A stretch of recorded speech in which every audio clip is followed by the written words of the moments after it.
will you please call the roll? Yes, Commissioner Patterson? Here. Commissioner Norwood? Here. Commissioner Baker is not here. Commissioner Roberts? Here. Commissioner Stallings? Here.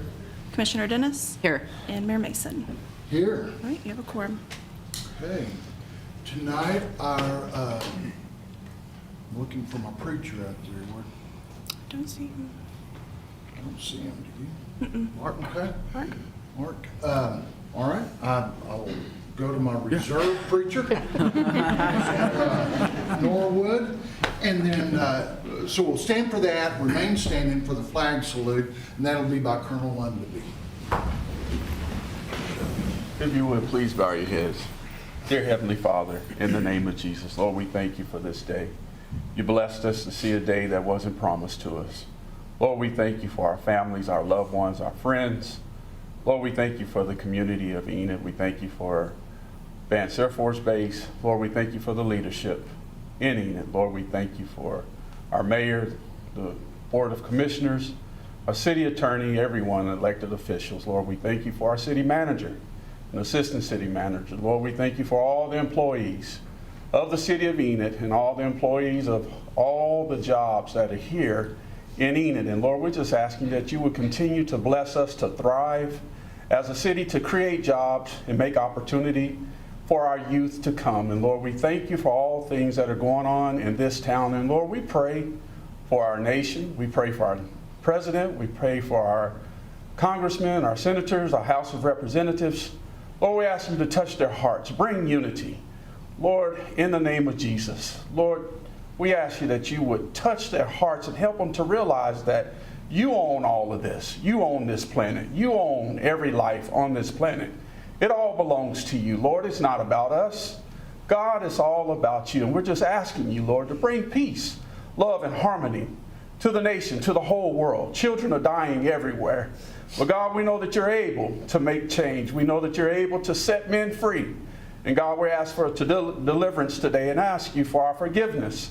And Lord, help us to love everyone, even our enemies. Lord, help us to love them as you loved them when you were on this earth.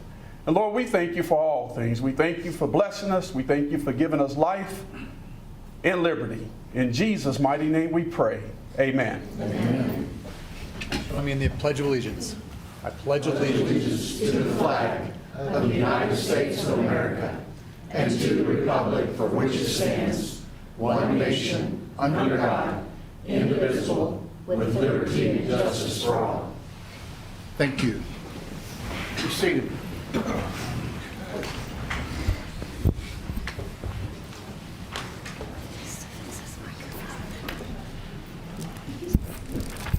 Okay, item number 3, consider approval of minutes of the regular commission meeting of February the 19th, 2026.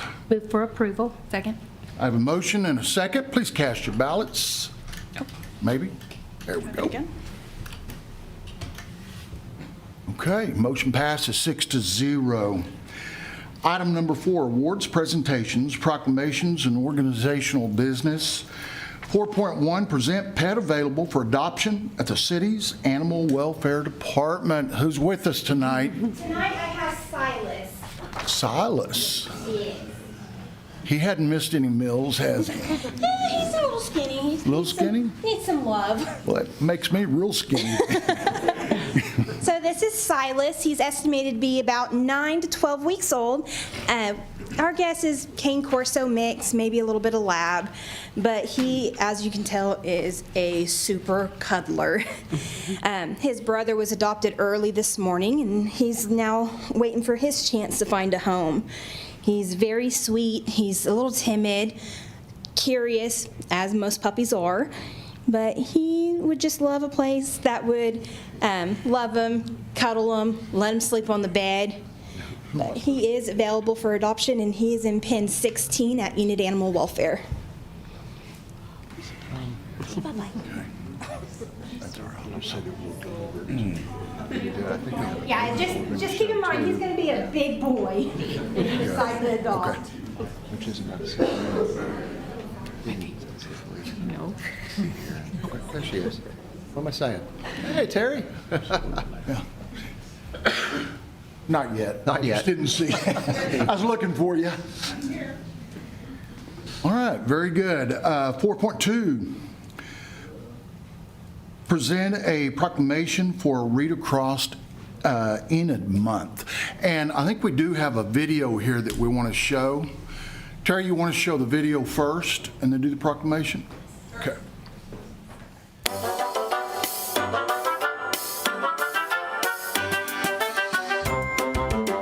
Hi, everyone, and welcome to Oh, the Places You'll Go by Dr. Seuss.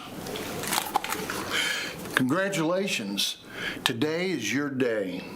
You're off to great places. You're off and away.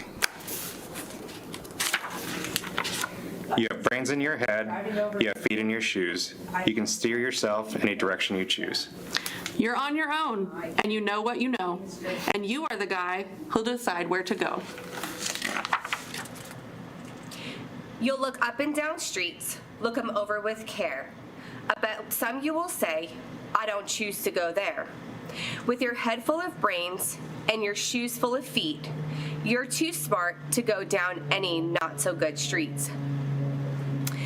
And you may not find any you'll want to go down. In that case, of course, you'll head straight out of town. It's opener there in the wide open air.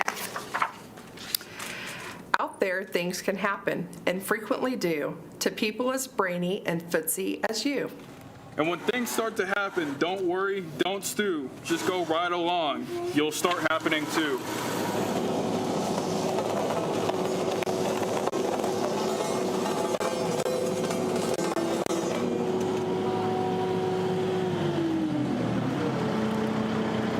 Oh, the places you'll go.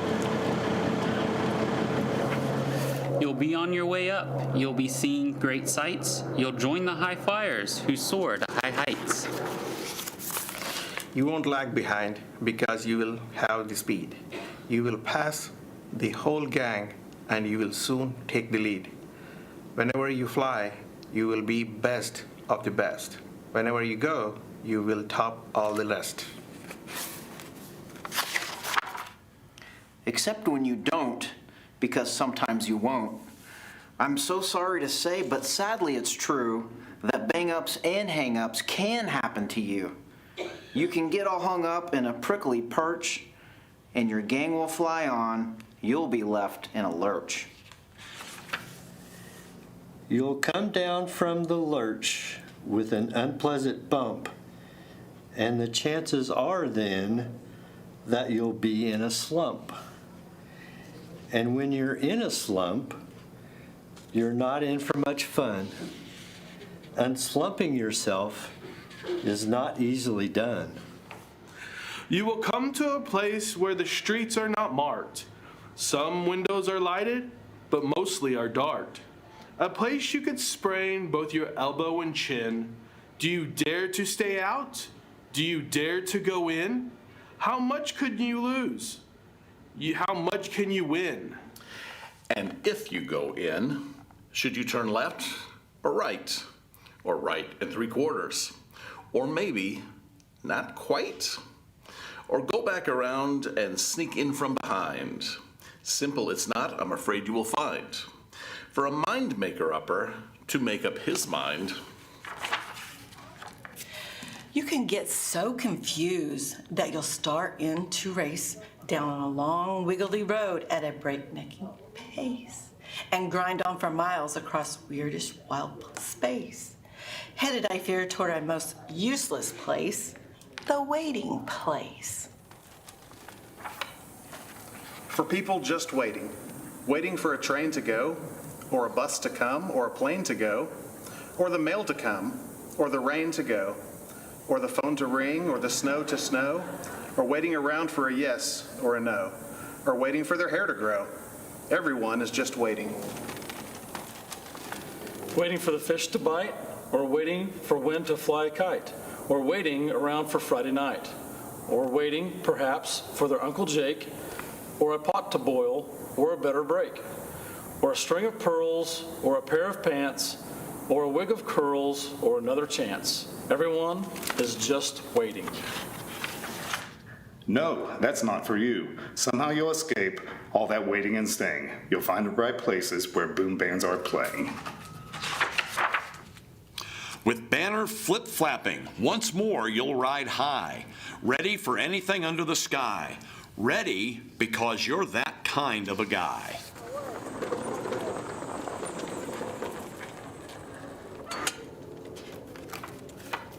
Oh, the places you'll go. There is fun to be done. There are points to be scored. There are games to be won. And the magical things you can do with the ball will make you the winningest winner of all.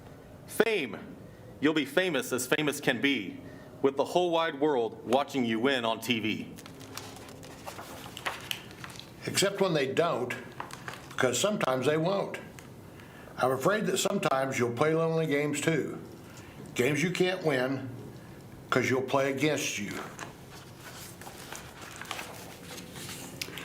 All alone. Whether you like it or not, alone will be something you'll be quite a lot.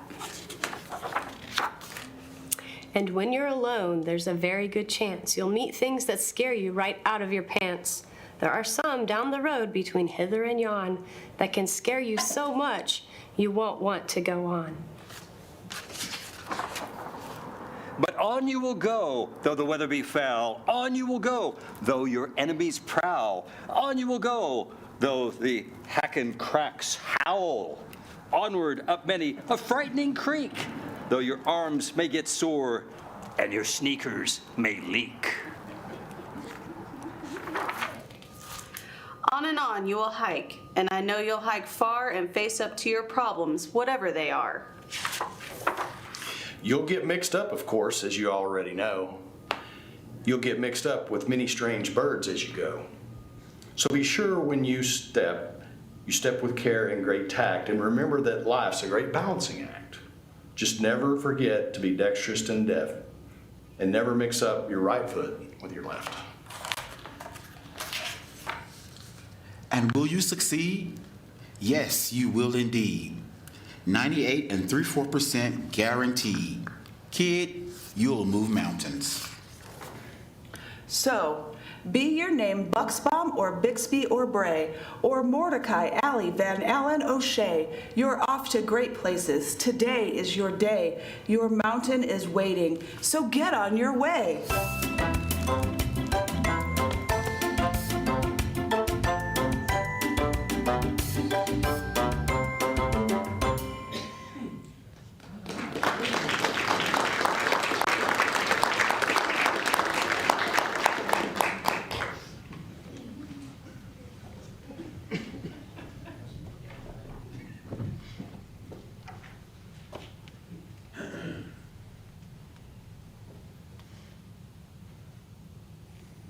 Those of you that don't know, this is Terry Ray. She is our head librarian, or director of our library. Library director. Okay, I knew eventually I'd get it. Yeah, but our library does an amazing job over there. If you haven't ever gone over and taken a look at that, do it.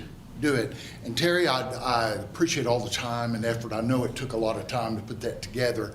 And I appreciate our fire department for letting us cut into one of their staff meetings. So thanks. Very worth it. Yeah. But we appreciate everything that you do. We also know that kids that start reading very, very early, their success rate goes off the chart, as opposed to the ones that don't have that opportunity to read and at an early age. So with that being said, I have a proclamation I would like to read, if that's okay, and then I'm going to turn it over to you and you can tell about the program. It says, whereas reading is a foundational skill that supports lifelong learning, civic participation, workforce readiness, and community well-being, and whereas the Enid Public Library supports literacy and learning for residents of all ages across Enid and Garfield County, and whereas Read Across America encourages children and families to enjoy reading together, and whereas March the 2nd is the birthday of Dr. Seuss, or Theodore Seuss Geisel. Did I say it right? That's how I would say it. Okay. Whose books have helped generations of children discover the joy of reading, and whereas schools, families, businesses, and community groups can all help make reading a daily habit for children. Now, therefore, I, David M. Mason, by virtue of the authority vested in me as the mayor of the city of Enid, do hereby proclaim March 2026 as Read Across Enid Month, and I encourage all residents to celebrate by reading every day, visiting the Enid Public Library, and taking part in the Read Across America activities. So I want to give that to you, and then Terry, if you want to tell them about the program. Okay. Thank you very much. First of all, I want to thank everybody who helped with our video. Several people signed up. Several people got caught off guard when we showed up with a camera and said, "Hey, will you read this?" And everybody participating made it really special, I think. And I think it's a great example of what happens when a community comes together and says reading is important. I think it shows a great example for our children. It shows a great example for ourselves. It is true that if you start reading earlier, you start gaining that vocabulary faster, but it's never too late to start. So if you are not reading on a regular basis, I would love to help you read more often. It does not have to be big, huge, thick books. We have a reading challenge for the month of March. One of those things is read a recipe. And then tell us if you liked it, if you made it. So we do have a bean stack reading challenge that is all ages for all kinds of activities. Yesterday, I'm sorry that you missed it, we had green eggs and ham at the library. It was wonderful. But we will be doing fun story times on a regular basis. We have lots of book clubs and other activities to get involved in reading, and I just recommend that folks read. Please read together. It makes it more fun, whether it's reading to a child or then having conversations with your adult friends about the books that you read together. Reading is great. It's wonderful, and it helps us be ready for all kinds of things. Absolutely. Were they really green eggs? They were very green eggs. Let's give her a round of applause.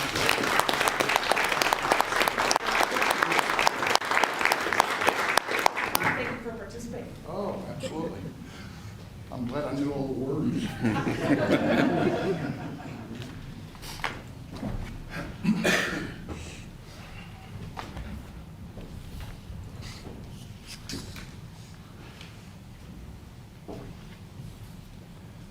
All right. Item 4.3, recognize the City of Enid Employee of the Year, not the month, the year for 2025. Gerald? Yeah, hey, normally I'm up here at least once a month talking about the Employee of the Month, and we'll continue doing that next meeting. But I wanted to bring back something, I'm sure we've done this in the past, to recognize an Employee of the Year. And that's very difficult to do, but our starting point is these 12 fine employees right here that you see up there that have been the Employees of the Month from January all the way through December. And so, you know, it's very difficult. Every single one of them is deserving of being Employee of the Year. But at the end of the day, I made the decision that the Employee of the Year is Karen Haggard Perez. So would you come up here, please? Yeah.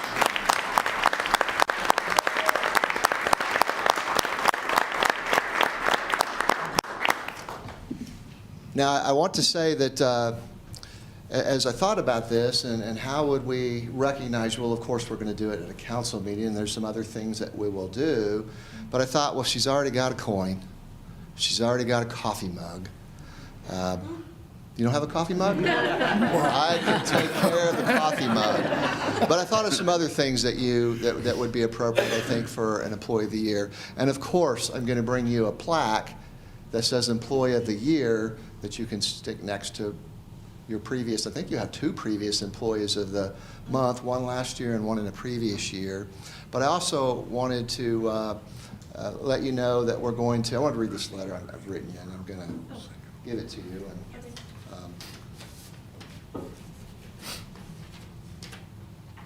To Karen, Employee of the Year recognition. Dear Karen, congratulations on your selection as the 2025 Employee of the Year for the city. You were chosen from the 12 Employees of the Month, all deserving up there on the screen. All of them worthy You were selected for your outstanding customer service approach to helping people conduct successful events. In your role as the event coordinator for the city, you're a face of the public, and your friendly and positive demeanor is incredibly effective at making people feel special. And that's what's important. Part of what we do here is make people, we want them to know that we listen, but you make people, you help people conduct their events, and that makes them happy.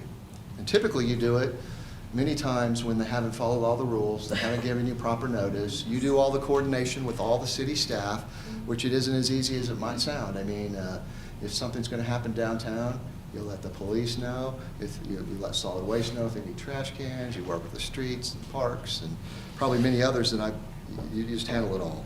And so when there's a question, you always reach out. But let me finish this. Let's see, in your role, blah, blah, blah. Wonderful one-stop shop, coordination of all city entities. You're always enthusiastic and committed to excelling in your role. You embrace and model the city's values, and you're a force for excellence here at the city. So to show my appreciation for your special recognition, it's my pleasure to reward you with one additional day of personal leave for this fiscal year. Now, you need to use it before June 30th, because they expire. But enjoy your day off, and then also get with Jody, because we would like to get you 2 tickets to an event over at the event center. And there's lots of stuff going on over there, right, Kevin?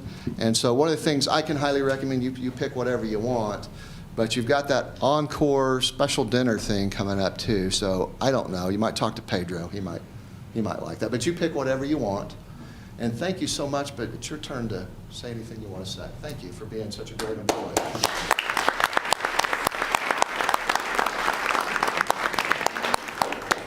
I was lied to, I guess is the best way. No, not by Gerald. Yeah, I was just told to be here. I didn't know why. So appreciate it. I really love what I do. I do coordinate with a lot of people, and it takes a really great team to do what we do. So couldn't do it without them. Well, thank you so much again.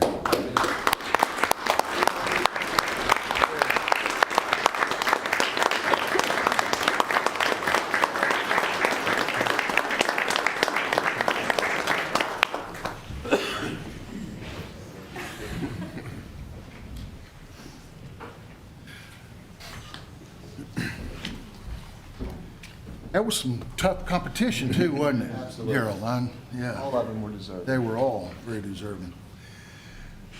Okay, 4.4, we have quite a few board appointments to do tonight. And before I even start, I want to say many of these are only one person for each board that we're selecting. Some of them, there are multiple ones. But if you're not selected, please know that there are other boards that you can apply for. And there are many, many good contestants out there, or people, candidates, and keep trying for these boards, okay? Don't give up if you don't get one. So with that being said, what we've done in the past, what I'll do this time is I'll give each person a chance to come to the microphone and just tell us briefly, very briefly, why you think that you'd be a good candidate for the position that you're applying for. The first board that we're going to fill is the Police Civil Service Commission.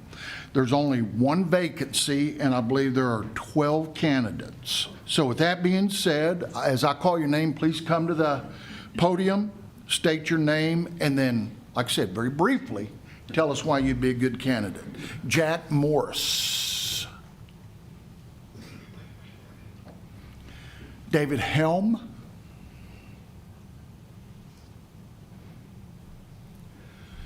Miranda Taylor.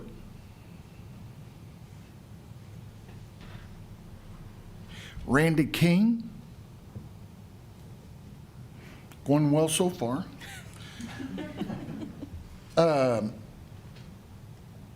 Mitchell Ballard. Randy McClendon. Cooper Thornton.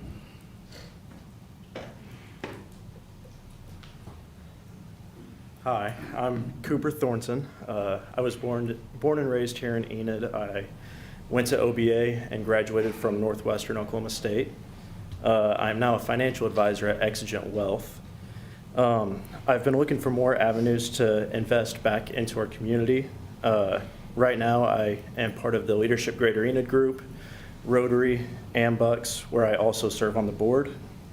I believe I can bring a younger perspective to the commission, as well as a very logically minded perspective. Thank you all for this opportunity. Thank you. Charlie Francisco.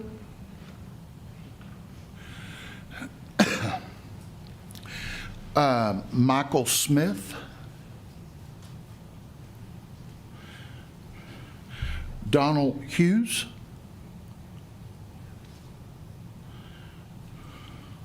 Lenina Norwood. I saw her come in. There she is.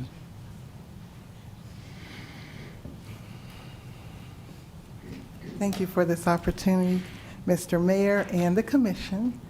I thank you. So wow, we had, the places we go. As you all know, most of you know that I am a library media specialist at Enid High School. And that was just right up my alley to hear that. I am here today as wanting to be a part of the Police Civil Service Commission. And I wrote down just a couple of things. When I was thinking about the guiding principles of this commission: integrity, excellence, customer service. And then I even looked up the CLEAT, Council on Law Enforcement Education and Training. Community involvement is very important in building relationships. And I've had lots of experience in working with the community, as well as being a graduate of the City of Enid Citizens Police Academy. Yay. And while I was looking at that and the experience and the relationships that it has built through the collaboration and problem solving and open communication between the citizens and public safety, I am committed to promoting and maintaining a positive relationship between the community and the police department. I have received active shooter training as well at school and in the community at Autry. We've talked about the library media specialist, the skills that are essential for informed citizenship and sound decision making.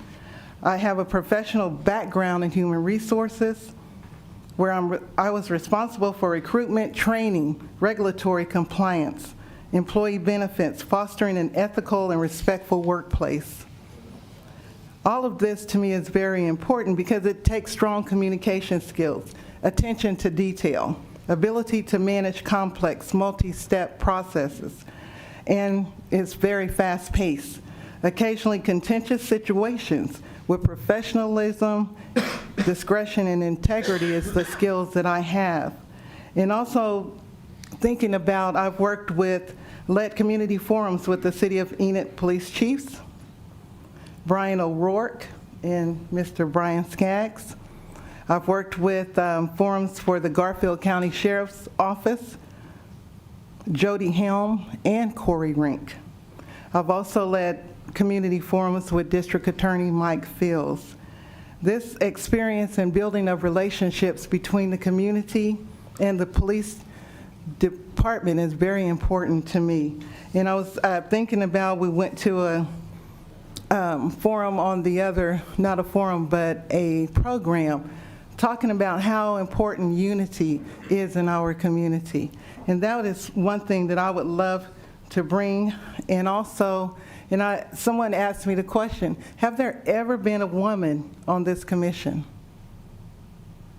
Anybody know? There has been? I would love to be the second then. Because perspectives from all walks of life is very important. Just as it's important for us to have the women on the commission, it's also important to have it in our police commission as well.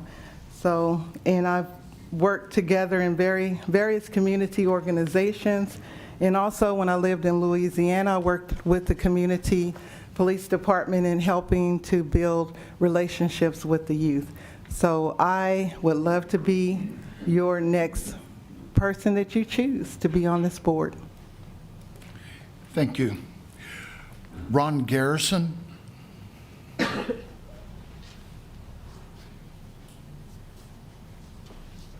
I don't have a big speech. I'm here to offer my time, my service, my expertise to the Enid Police Department and to the City Commission. So I would appreciate your vote. So, thank you. Okay, thank you. One thing I might point out, I know there were a lot of people not here tonight. This was a seat that opened up a little unexpectedly. So a lot of these people had already applied about a month ago when we filled that seat. So they'd already come and spoke. So anyway, that's why we had, I believe, a lot of people that probably weren't here tonight. So with that being said, we've heard from the candidates that wanted to speak. Remember, commissioners, you have one vote, and make sure you circle your name at the bottom so we know who voted for who. And then fold your ballot and hand it to Aaron.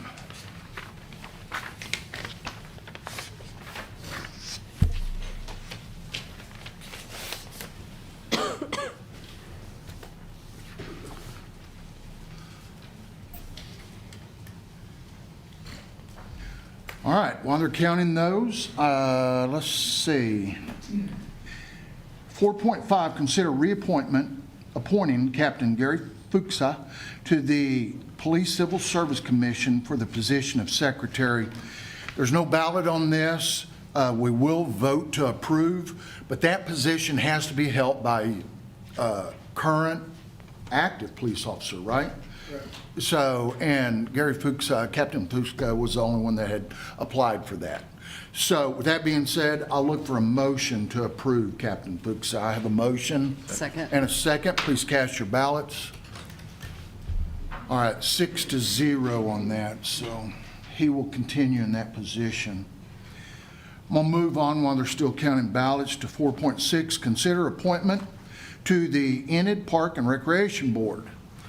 And we have 6 people that have applied for this board, and we have 3 vacancies. So I'll just go right down the list. Marcia Scott.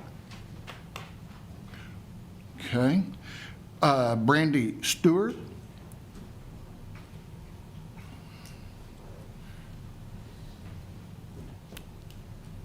Good evening. Thank you for an opportunity for letting me introduce myself. My name is Brandy Stewart, and I am a longtime Enid resident, and I'm looking to be more involved in our community. I also serve as the CDSA Youth Build Program Coordinator, where I work with 16 to 24-year-old opportunity youth. Over the past 8 years that I've been in that role, we have partnered with the City of Enid on numerous parks projects, and I feel like just my affiliation with not only just being a community member, but also my affiliation with the Youth Build program gives me kind of a unique perspective on ways that we can get youth out there and doing more positive things. I love this community, and I'd be honored to be on the Parks Board, so thank you. Okay, thank you. Cooper Thornton. It's me again. So, yeah, born and raised here, all that good stuff. While I was at Northwestern, I did receive an agriculture and business degree, so I believe that my agriculture expertise could be a valuable asset to the Parks and Recreation Board. So, thank you. Okay, thank you. Can I ask him a question? Or is that allowed? We normally don't ask questions. We normally don't, but I don't know. What do you think? I would say it would be up to the chair. You'd say what? Up to the chair, up to you, Mayor. You can allow it. Sure, Commissioner, go ahead. I just wondered, on your application, you had also mentioned you were part of the intramural program at Northwestern. Could you expand on that a little bit? Yes. So my sophomore year at Northwestern, I started working at the Wellness Center on campus. And then I was asked to take over the intramural program. So I was the intramural coordinator. I got it in a pretty bad state of nobody was playing any games. There was maybe one referee at each game. And we got it flipped around to being a pretty good little program there. And so, yeah, any other questions? you. Okay. Thank you, guys. All right. Thank you. Kevin Frusty?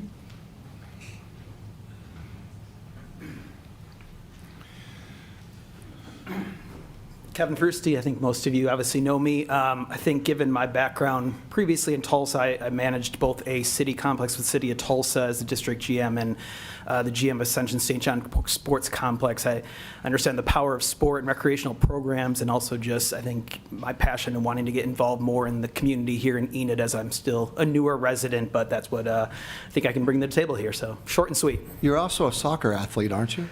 I am. I'm not looking to play, but I'm happy to help facilitate things. Thank you.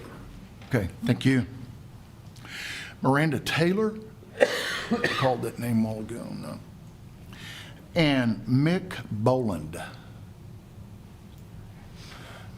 Okay, commissioners, I'll remind you, you have 3 picks, and don't forget to circle your name.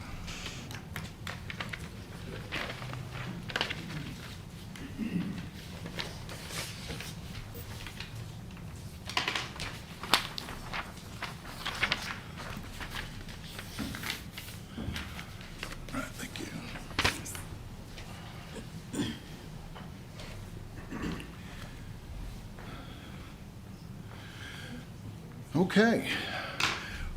I'll say one more time. Don't give up if you're applying for some of these boards. They come up all the time. They rotate around. So don't get discouraged. Please keep applying. So with 4 votes, and will serve in that position, is Lanita Norwood.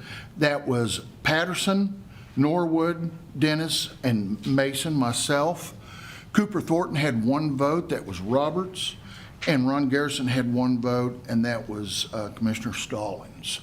So, Ms. Norwood, congratulations. Welcome to the Police Civil Service Board. Thank you so much. Okay.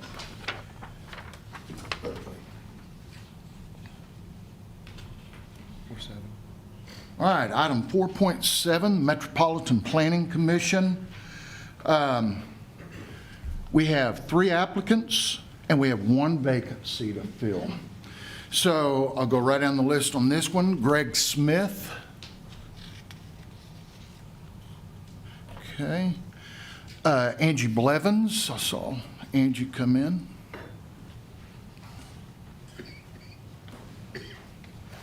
Hello there. I want to give a quick plug to Brandy. She does a really good job at CDSA with her youth build. We're part of that with home builders, and she does a really nice job with what she's doing. So I'm Angie Blevins. Thank you so much for letting me be here. I'm a longtime Enid resident. I went to school at Pioneer, go Mustangs, and I graduated from Phillips, so I went from a Mustang to a skunk. And you probably know my husband Mike from Jumbo Foods. This month we will have been married 35 years. We've raised 3 kids here, both in the public and the private sector. So having said all that, my first job was at KFC. And so that was back in the day, I'm going to age myself just a little bit, when they would hire us when we were 15 years old. So why am I mentioning that? Because it's coming full circle. Not only did I get to work for Phil and Lisa Bowler at 15, I'm getting to work with and for her kids. And that's where my business is located, right next to KFC. So I've gotten to come full circle in being here. I've worked both at the KFC. I've also been the administrative assistant to the School of Business at Phillips, where I know some of you guys from as well.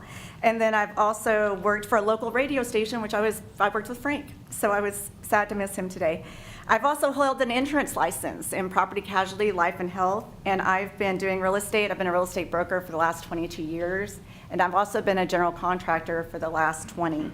So having said that, I've had to prepare to go before MAPC to be able to explain, what I'm requesting and all of the things that it takes to get to that point to go before the board.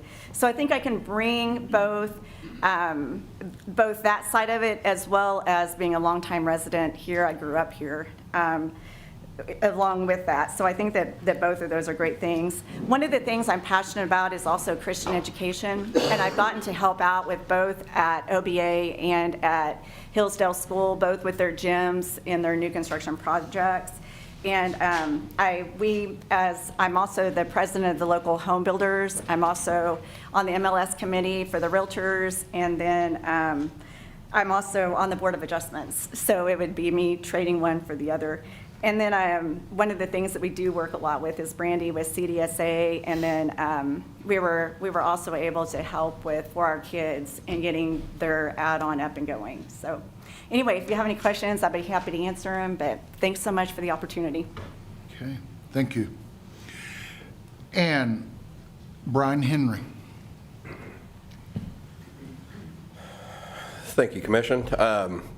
I was just listening to Angie talk, and I'm just kind of blown away by the small world of overlap that's so many things. But I guess when you live in Enid, kind of a big small town in the middle of Oklahoma, you're going to run into some of those things.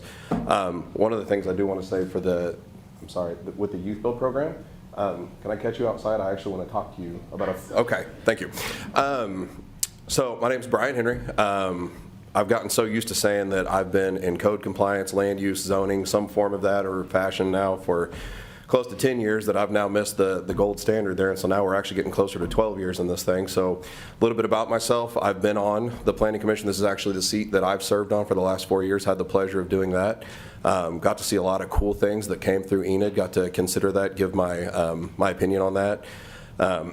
So I think the previous board that even saw fit for that. I hold 44 different designations through the International Code Council, all that relate to building code, land use, zoning, planning, some sort or another. Own my own business as well. We're out, I'm used to saying Northwest Oklahoma, but now we're down in Slaughterville, Oklahoma, Noble, Oklahoma. So we're going all throughout the state here trying to help some of these small rural towns with some of the same issues that all of Oklahoma's going through, housing issues, zoning, land use, things like that, trying to get creative for the lack of tools that they do have. So I'm able to bring those fresh perspectives for towns on limited shoestring budgets and kind of think through a different lens here as we consider some of the things. As a matter of fact, I don't know if it's on your agenda tonight. We just discussed ADUs, and so that's something that the state is really getting involved with. I'm excited to be able to serve in a community that I love.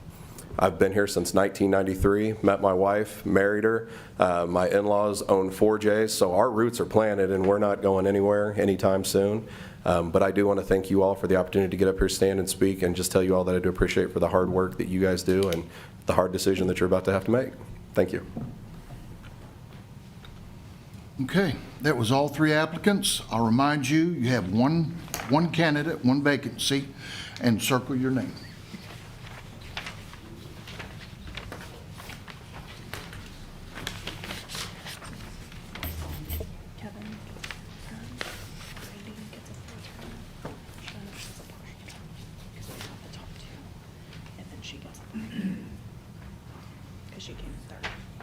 Because what?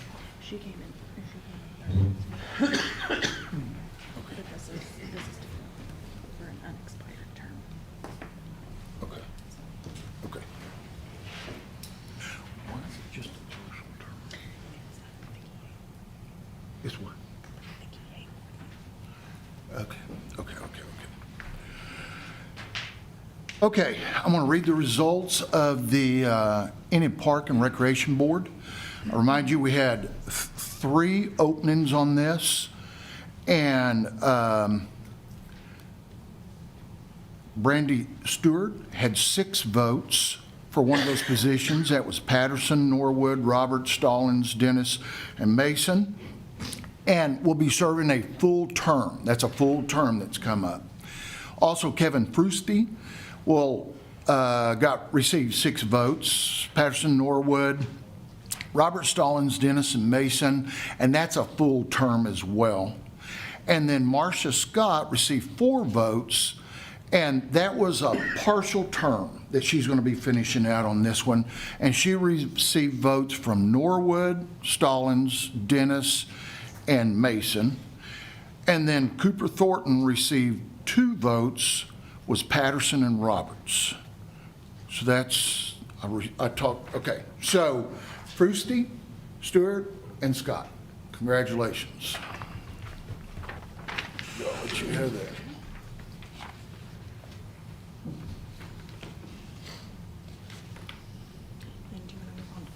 Yeah, I'll do 4.8 now. Approve the appointment of Alexander Smithley to the Historic Preservation Commission. Now, this seat had to be filled by an attorney, and he was the only attorney that had applied for this position. So with that being said, we do have to vote to approve, so I'll look for a motion to approve. So moved. Second. A motion and a second. Please cast your ballots. Motion passes 6-0 on 4.8. And I'll go on to 4.9, consider appointment to the Historic Preservation Commission. And there are 2 sets of ballots on this. Make sure I do this right. One of those has to be a licensed real estate broker or a banker. So we have 1 position and 2 applicants for this. And the first one is Jimmy Nicholas. I haven't seen Jimmy tonight. And Jason Van.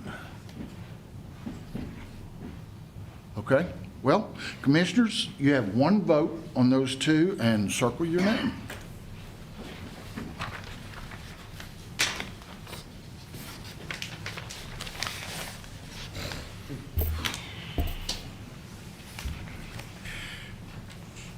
And then, okay, before I go on to the next one, I want to read the results for the MAPC.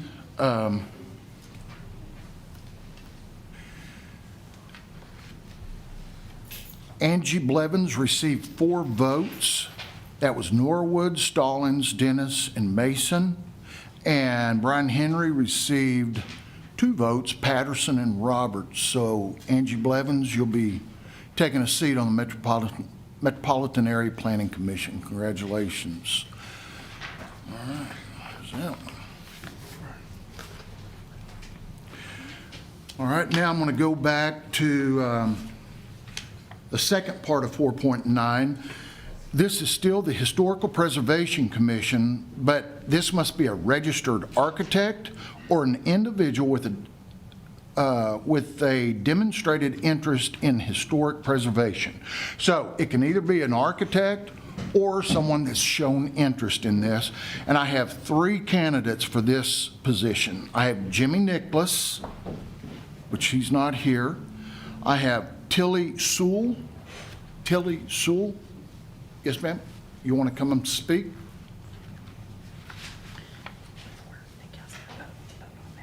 Thank you, Commissioners. I'm Tilly Sewell, and I live in the Waverly Historic District. I have been here in Enid since 1974, and I've been at the same address for over 52 years. I have been able to help gather funds for the sidewalk project that we have, and anyone living in Waverly there's still some funds left over, and if anybody wants to contact me, I'll be more than happy to help them out. And I appreciate the time that y'all given me, and just like Mrs. Norwood, I would be the only lady in that committee. Okay, thank you. And Jason Van, I don't think he's here. Commissioners, before you vote on this, I want to read the results of the other one because you can't hold two offices, right? So for the licensed real estate broker or banker was Jimmy Nicholas with 6 votes, Patterson, Norwood, Robert, Stallings, Dennis, and Mason. So that will limit who you vote for on the next one, is what I'm trying to say. So we have 1 vacancy on this one, if you'll vote for them. And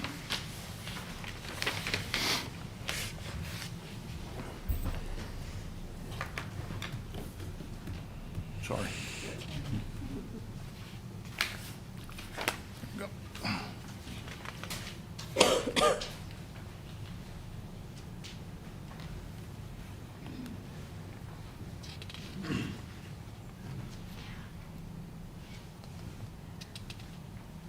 Okay, and I'm going to go on to 4.10 now.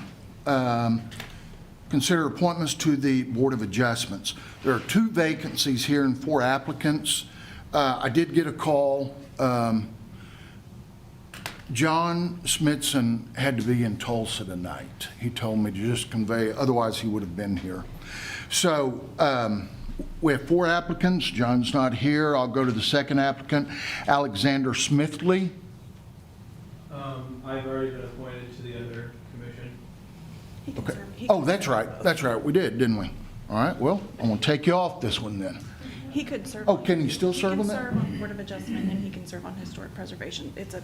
Okay, you can still be appointed to this. I would like to rescind this one. I would just like to do one at a time. Okay. All right, that's fair enough.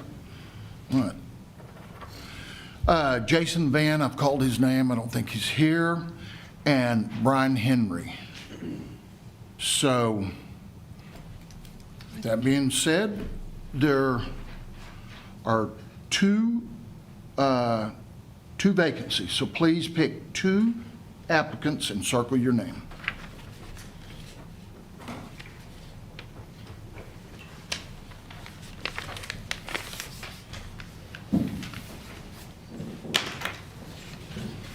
You're doing such a good job, Aaron. Vanna White.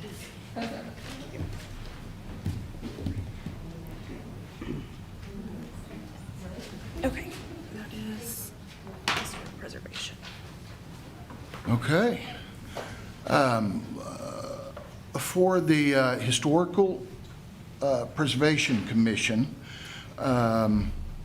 Ms. Sewell, you received all 6 votes. Patterson, Norwood, Robert, Stallings, Dennis, and Mason. So congratulations. All right. The last one, no, not the last one. 4.11, approve the reappointment of Keaton Francis, Jenny Smithson, and Dr. Marcy Mack to the Vance Development Authority. Now, Keaton Francis, these are all positions that are dictated by what you do in life. There has to be a medical professional. Keaton works, he's the director of Integris. Has to be a realtor on that board. That's Jenny Smithson. And there has to be someone from ERDA. That's Dr. Mack. And those are the only 3 that we have. So I'll look for a motion to approve those 3. Move to approve. Second. Motion and a second. Cast your ballots. Motion passes 6-0. The last one that takes no ballot is 4.12, approve the appointment of Dan Scheidel as to the Call Lake Fund and Oversight Committee. This is done by wards, and this is a Ward 6 position that had opened up. Dan Scheidel does live in that. He was also the only applicant that applied for that. So I'll look for a motion to approve. So moved. Second it. I have a motion and a second. Cast your ballots. Motion passes 6-0. I think we're just waiting on one more. All right, we're waiting on one. So, can we get that Jeopardy song while we're... I have the song. We might have some other music tonight, too. We'll see.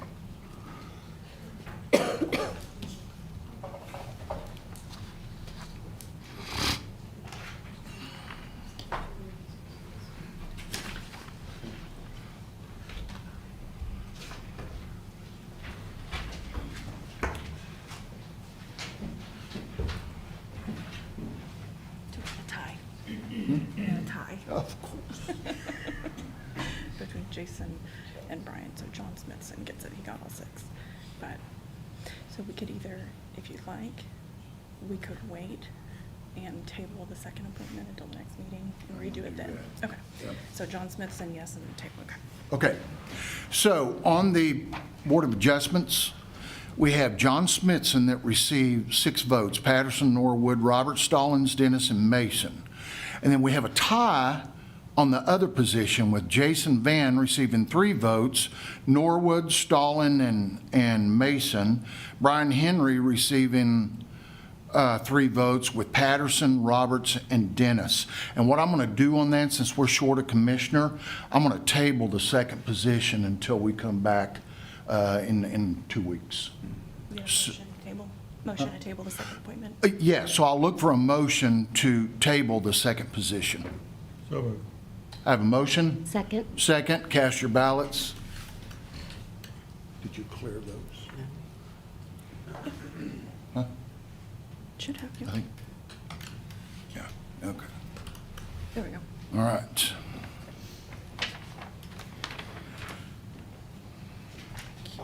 Okay. I know that's a lot of appointments tonight, but those are all important in the effort to move our community forward.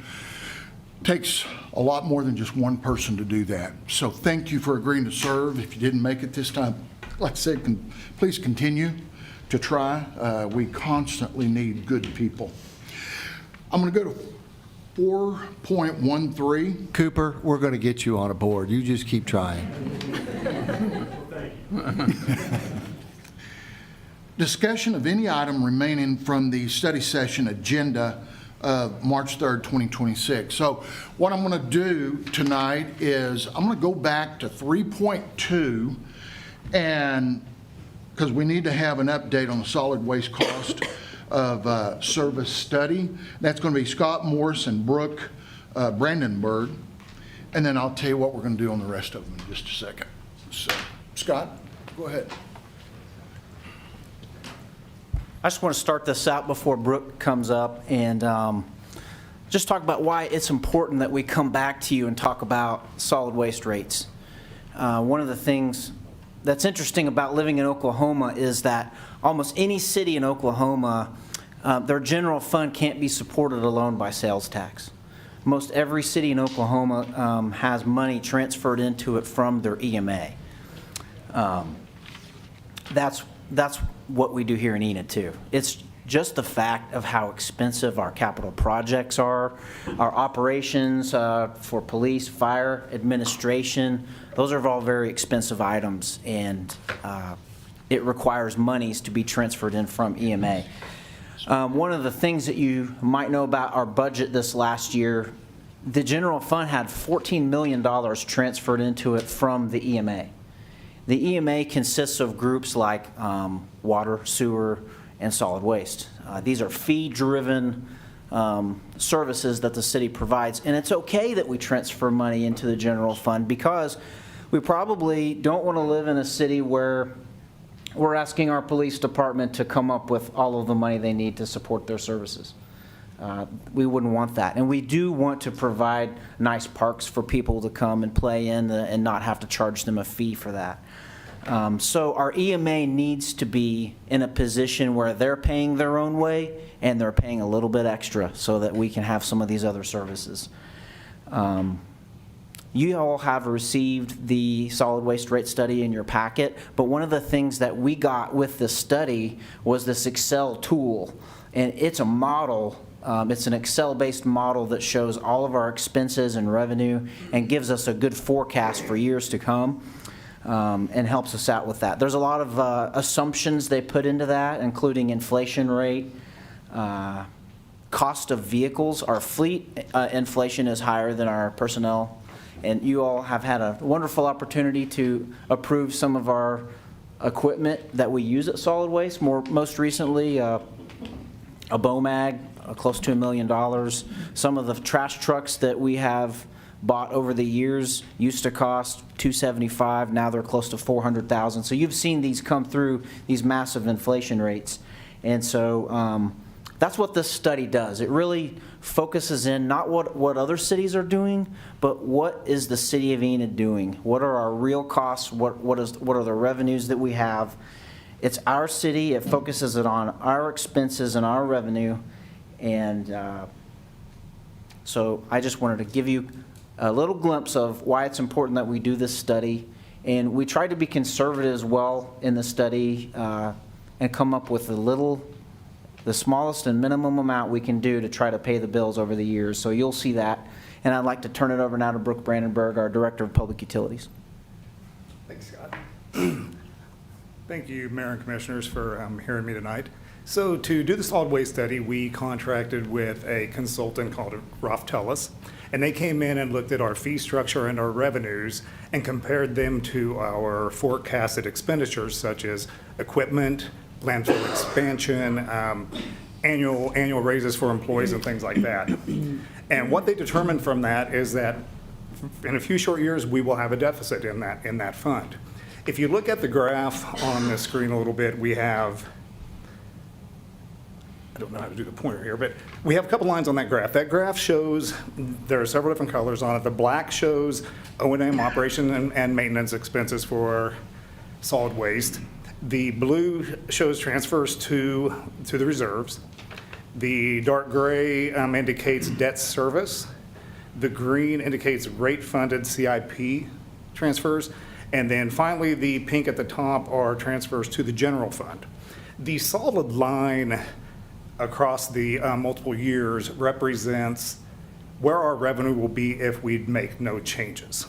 And if you'll notice from that, that is significantly lower than our commitments there, transfers and whatnot.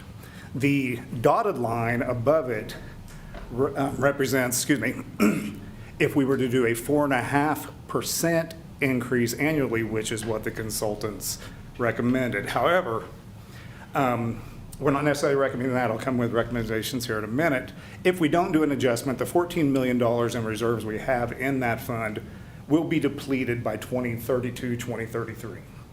That's when we will really start seeing our problems with making transfers and having a deficit. At that point, solid waste would need transfers in from other departments, and that would affect everybody because instead of us transferring money into the general fund, we would need money from other funds. So our current rates are as follows. A polycart for a single-family residence is $16 a month. If you own a multifamily such as a quadplex, we give a 10% discount because the amount of time in the year that residence could be vacant. So we charge them $14.40 a month. An additional polycart is $5.50 a month. And when you're looking at the slides there, you'll notice next to them in parentheses is a year, 2024 dash, and then another number, 2017, 2024. The first is the year that this ordinance was passed, and the second is the ordinance number. Commercial rates are currently in the city code set by the city manager. Our bulk items, which is your clamshell or your grapple truck pickups, are $20 for first load, $65 for each additional trip. Our landfill fees are $50 a ton if you live in the city of Enid, $60 if you live outside the city of Enid. And then for tree trimmings and yard waste, we charge $15 a ton regardless. You'll notice on some of these, the polycart rate was increased in 2024. The other rates are left over from 2017. So on our current rates, when we looked at them, we're currently at $16 for a residential polycart. We looked at some of the cities that are comparable to Enid, and between Stillwater, Midwest City, Moore, and Owasso, we came up with an average rate of $17.96 a month. And that was interesting because we had already been thinking that to meet our numbers, we would probably have to raise ours to $18 a month. So that really puts us on par with these communities and significantly lower than Broken Arrow, Tulsa, Tulsa and Muskogee, who are all, well over $20. Another recommendation is we'd like to increase the second polycart fee rate from $5.50 per month to $9 a month. Landfill rates. We compared with our closest competition, which is Red Carpet Landfill to the west of us. It is a privately owned landfill. They charge $76.25 a ton, significantly higher than our $50 a ton for residents and $60 for non-residents. So what we are recommending is the city council amend the city code to include landfill rates in with commercial rates. We will allow the city manager to set those rates.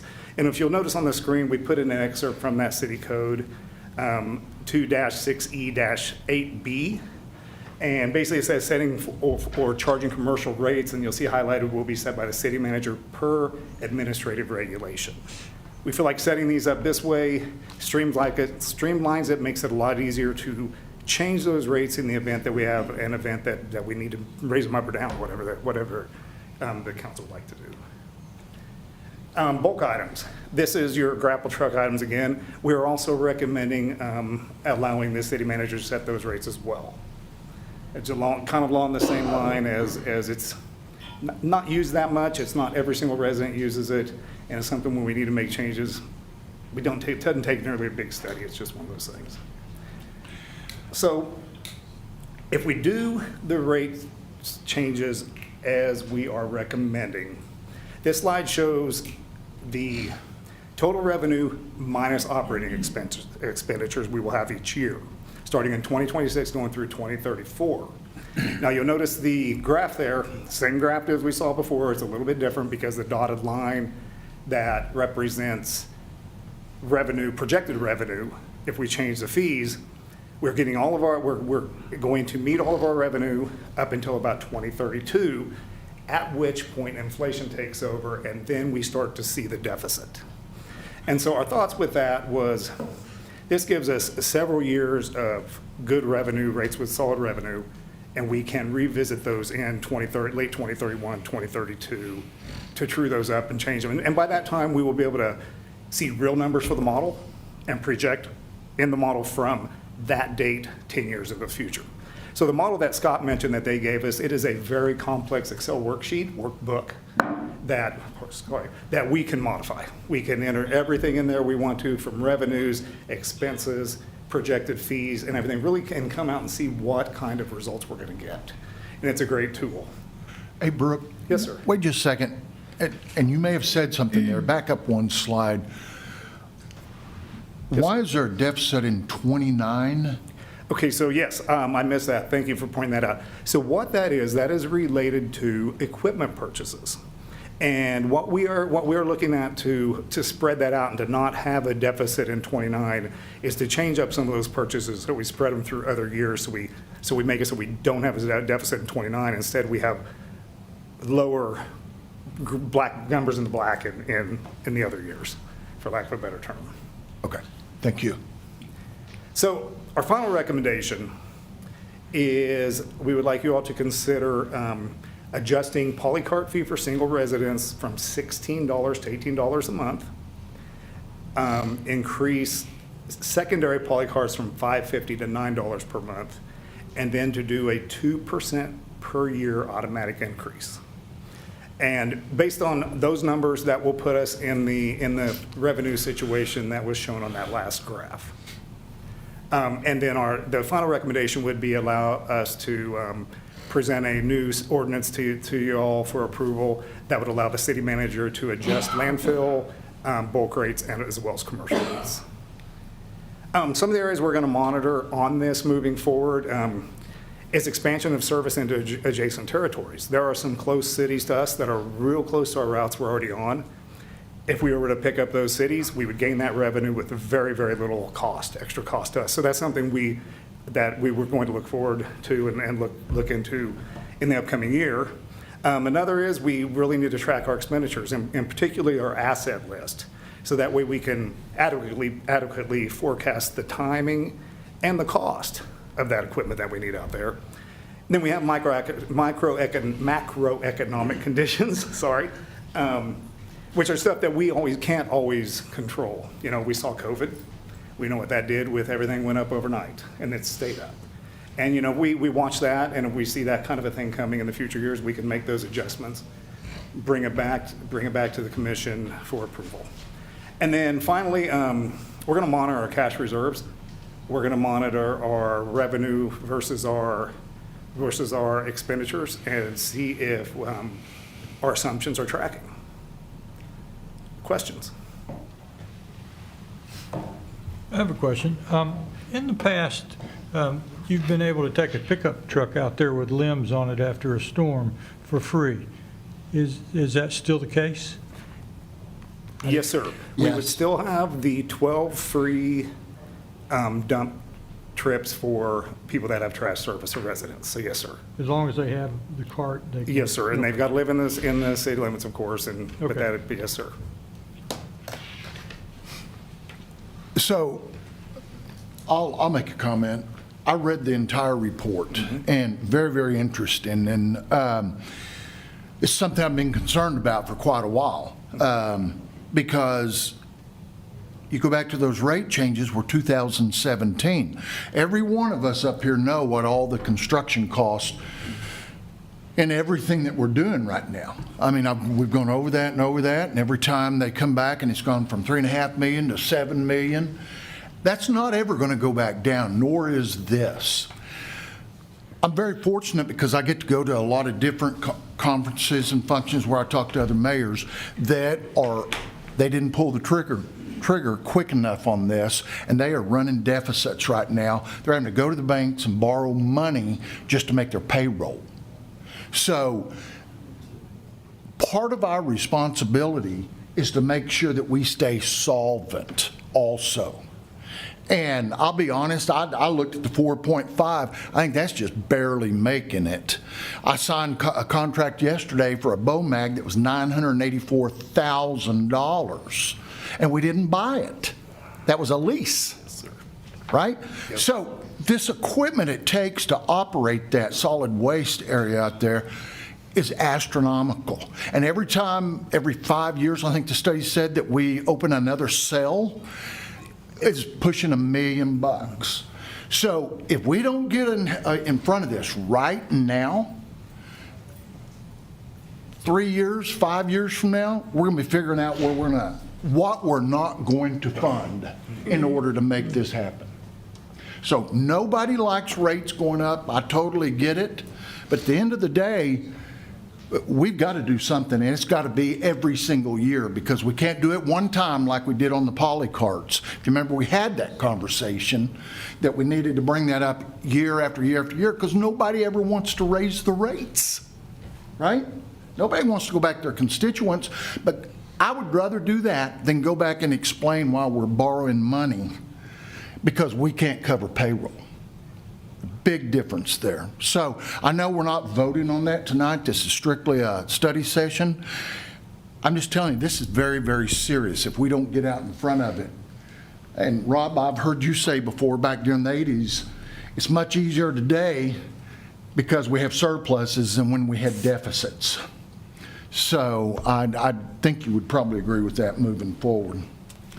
So anyway, that's all I want to say on that. I question whether 4.5 is enough. I just, because I think from what I've seen before, hell, it wasn't very long ago that we had a brand new garbage truck that hooked a corner, and it was $96,000 to fix the frame. Yeah. There's one that wasn't in your budget, right? That's true. Now, we are not asking for the full 4.5%, Mayor. We're asking for a $2 and then the 2%. I understand that, but then an increase over each Yes, year. sir. Yes, sir. I do understand that. But anyway, it's something we can think about. We're going to look at it again before we bring it back, but we can't leave it like it is. So, all right. Any other questions, comments? Nope. Thank you. Scott? I just want to say one more thing. A thank you to Scissortail Renewables. They paid, they presented a check up here. They paid for a lot of this study, so I wanted to say thank you to them. And I want to say thank you to you, because you always support the needs that we have, and with those BOMAG purchases to help us do our job. So thank you very much. Okay, thank you all very much, and thanks for that study. It was, if you haven't had a chance, commissioners, to read that, very well put together. Okay, so what I'm going to do right now on our study session, on the 3.3, on the update on the sports complex, I'm going to wait, Morale, until we get to 6.2 on the agenda, and then I'll just have you explain it then, all right? As well as the update on the Ames slip line project that we're about to bid on 6.1. Yes, sir. Okay. And then on Melissa and Brooke on the initiative for the installation of the backflow preventer, very important, but I want to push to next commission meeting, as well as the update on the I-35 and Highway 412 lighting project. Sorry, Michael, you get 0 minutes. Okay, so let me get back to where I was at. Item 5.1. Hear an appeal from Calvin Ninus, I think I said that right, Ninus or Ninus, regarding the code official's determination that 601 East Elm Avenue is dilapidated and is subject to demolition pursuant to Enid Municipal Code -9-11-2 and make a determination. And sir, please, if you'll have a seat, I'll call you to the podium. Please have a seat. I want to hear from our, please have a seat. I want to hear from our code enforcement first. I hope he's here. He's here. Yes, sir. Thank you. Good evening, Mayor and Commissioners. I'll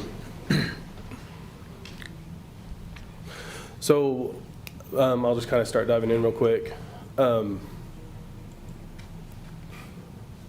It's the one that was just left of that. It's your other left, Kent. To the right.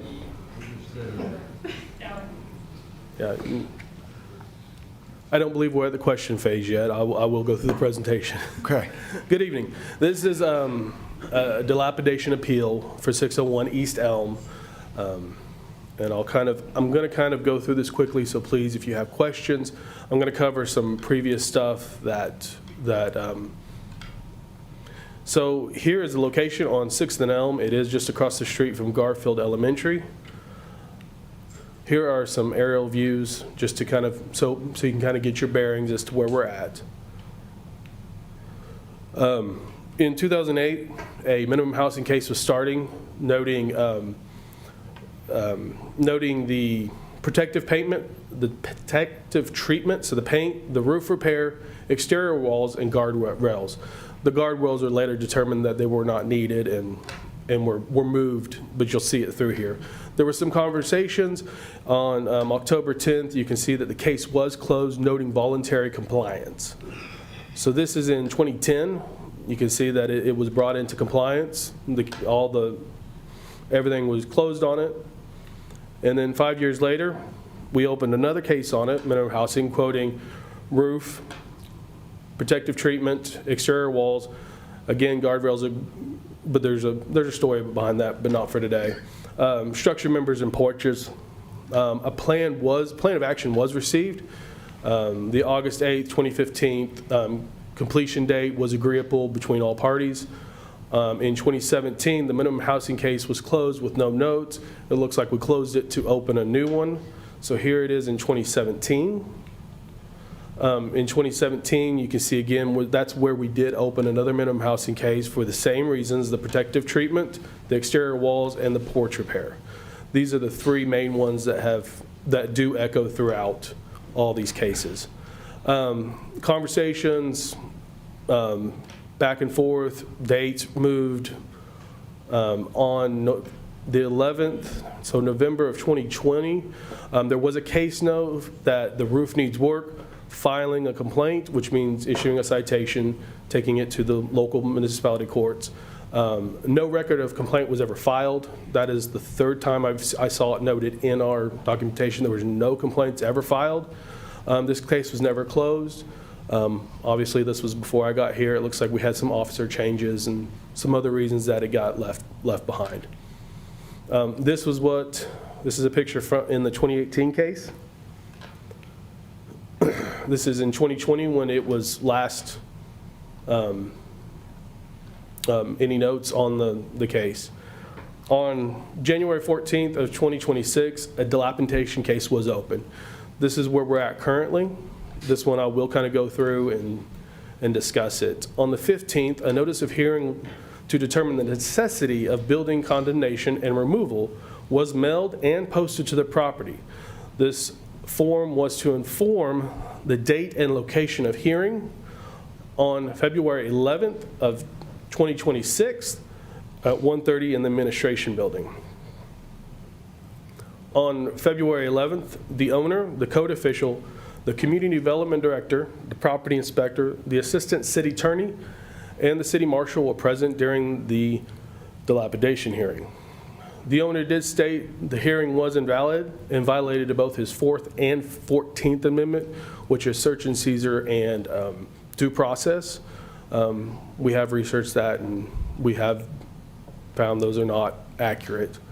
The code official, the assistant city attorney, and the community development director did try to explain the process laid out per the state statute 1122-112. The owner left the meeting prior to any determination being made. The state of the structure was not disputed, nor any supporting information providing remediation. Due to the lack of repairs, the structure was declared dilapidated. These are from October, prior to starting the case, when we were getting our notes taken. You can see some of the issues that we had concern with. Up in this area, the way the water is falling, it looks like the roof may be having issues. There is what appears to be a hole here. On the other side, there is another hole, and on the other side of this roof here, there is another hole. Scott, sir, can I stop you right there? Yes, sir. It looks like that whole thing's collapsing down. Sir, I'm not talking to you right now. Scott? Scott? Yes, sir.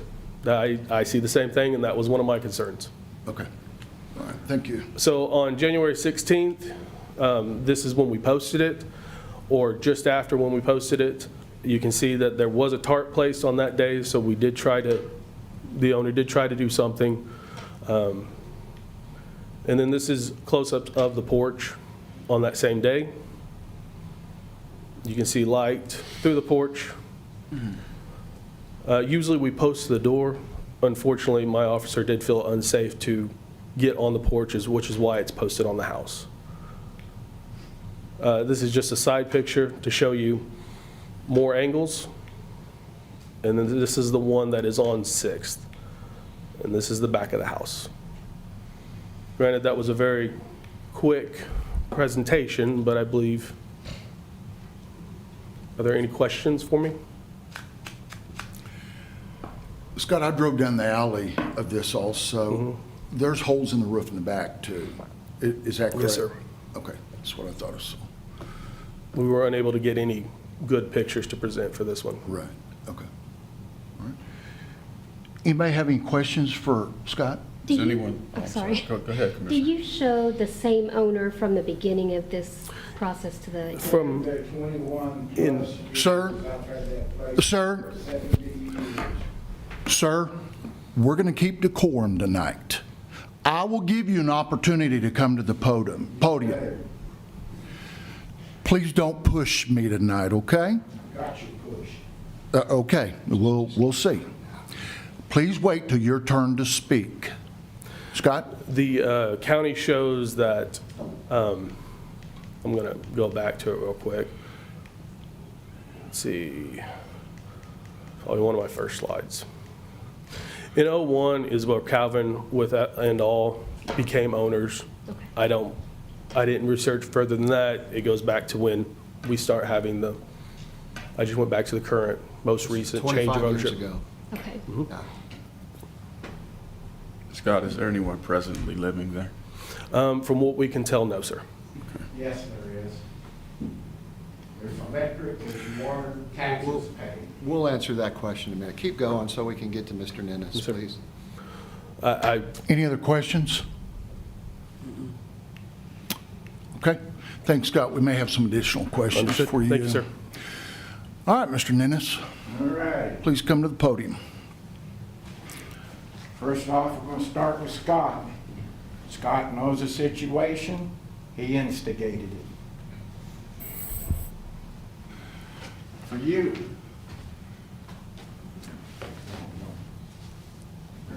For you and for you. Okay. Now, we want to get down here to the point. I agree, there is some problems, but you better go back and check some things out for the record. So, The summary of the record of the challenge of this jurisdiction, the city case number 26, quad 048, we are in the district court, CJ 2026-4701.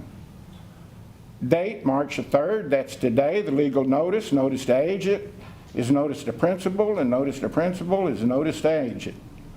These proceedings are being video recorded. All evidence submitted is entered into the permanent official record. For the record, I challenge this jurisdiction of this board. It is improper composition, IPMC 11.2.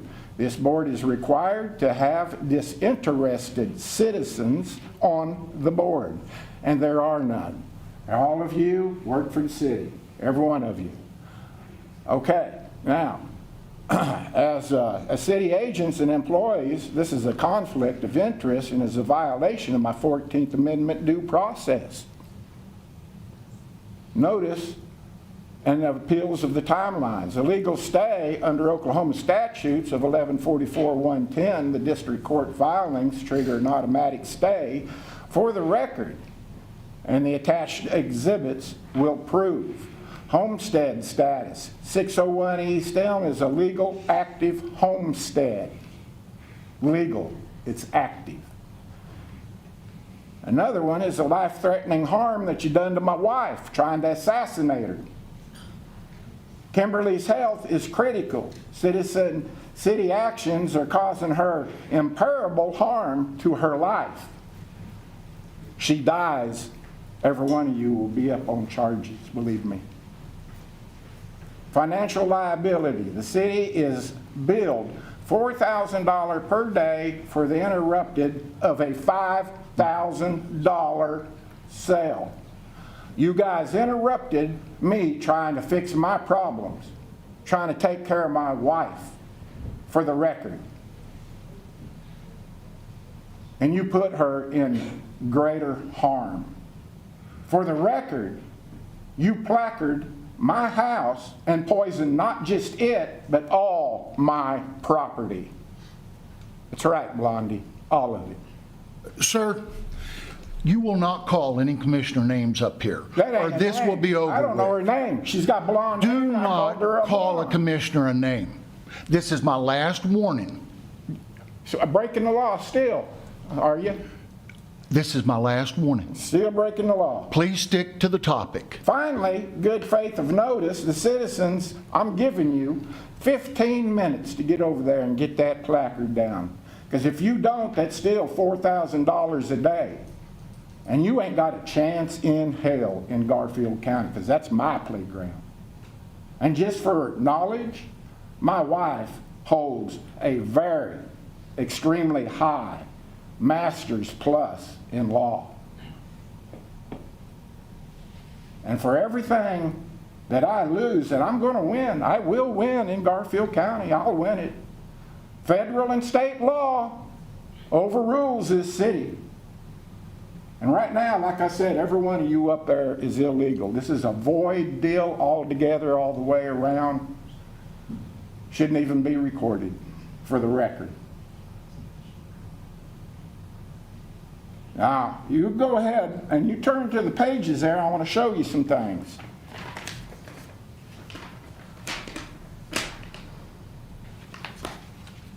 I give you guys doctor letters about my wife's health. Some of you laughed at it and thought it was fake. One of your city attorneys, Scott, called in about it and found out it was really real. But yet you threw an elderly couple, 70 years old, 61 years old, barely alive, doesn't know if she's going to live tomorrow or the next day, out in the snow, out of her permanent homestead.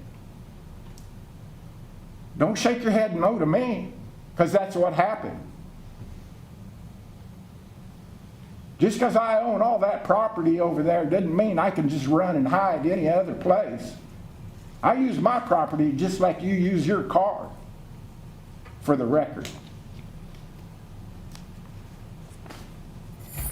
Now, if you guys will go ahead and turn a few pages there and go to page 3 of 7, you will see there was a legal sale going on, and you broke it. Sir, I think, Mayor, I have a tort. Yes, sir. Mayor, could the city attorney weigh in and explain to him this is his due process hearing? This is not district court. You're going to get to fight that out with the city attorney. That's So right. Would you And I'm explain doing that? what the law says do, and it's to bring it to Well, we're y'all's gonna find attention out, so sir. that you know Go ahead. exactly what's going on. Now, I asked for a city attorney earlier, but she better check herself because she might not have her license.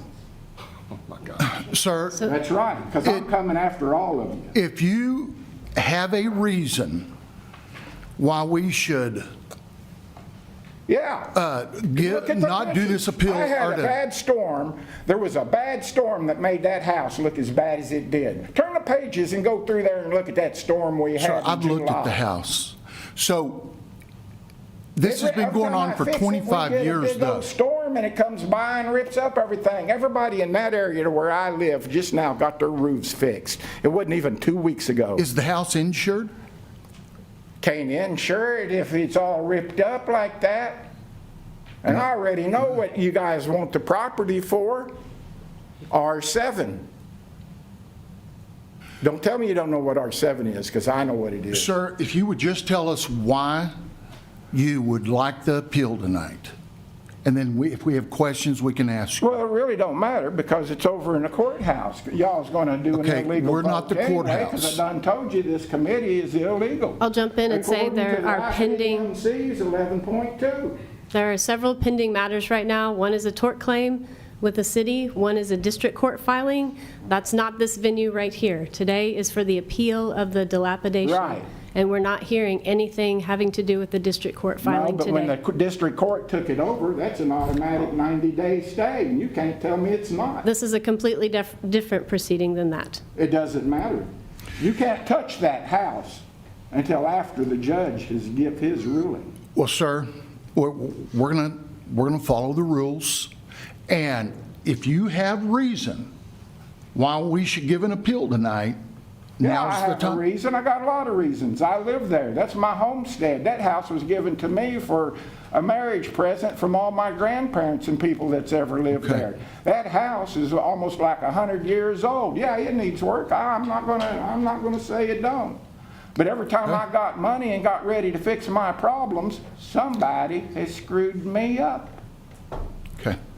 And you can't say, by interrupting my sale, and this is in the IPMCs itself, interrupting my sale. Do any of the commissioners have questions they would like to ask him?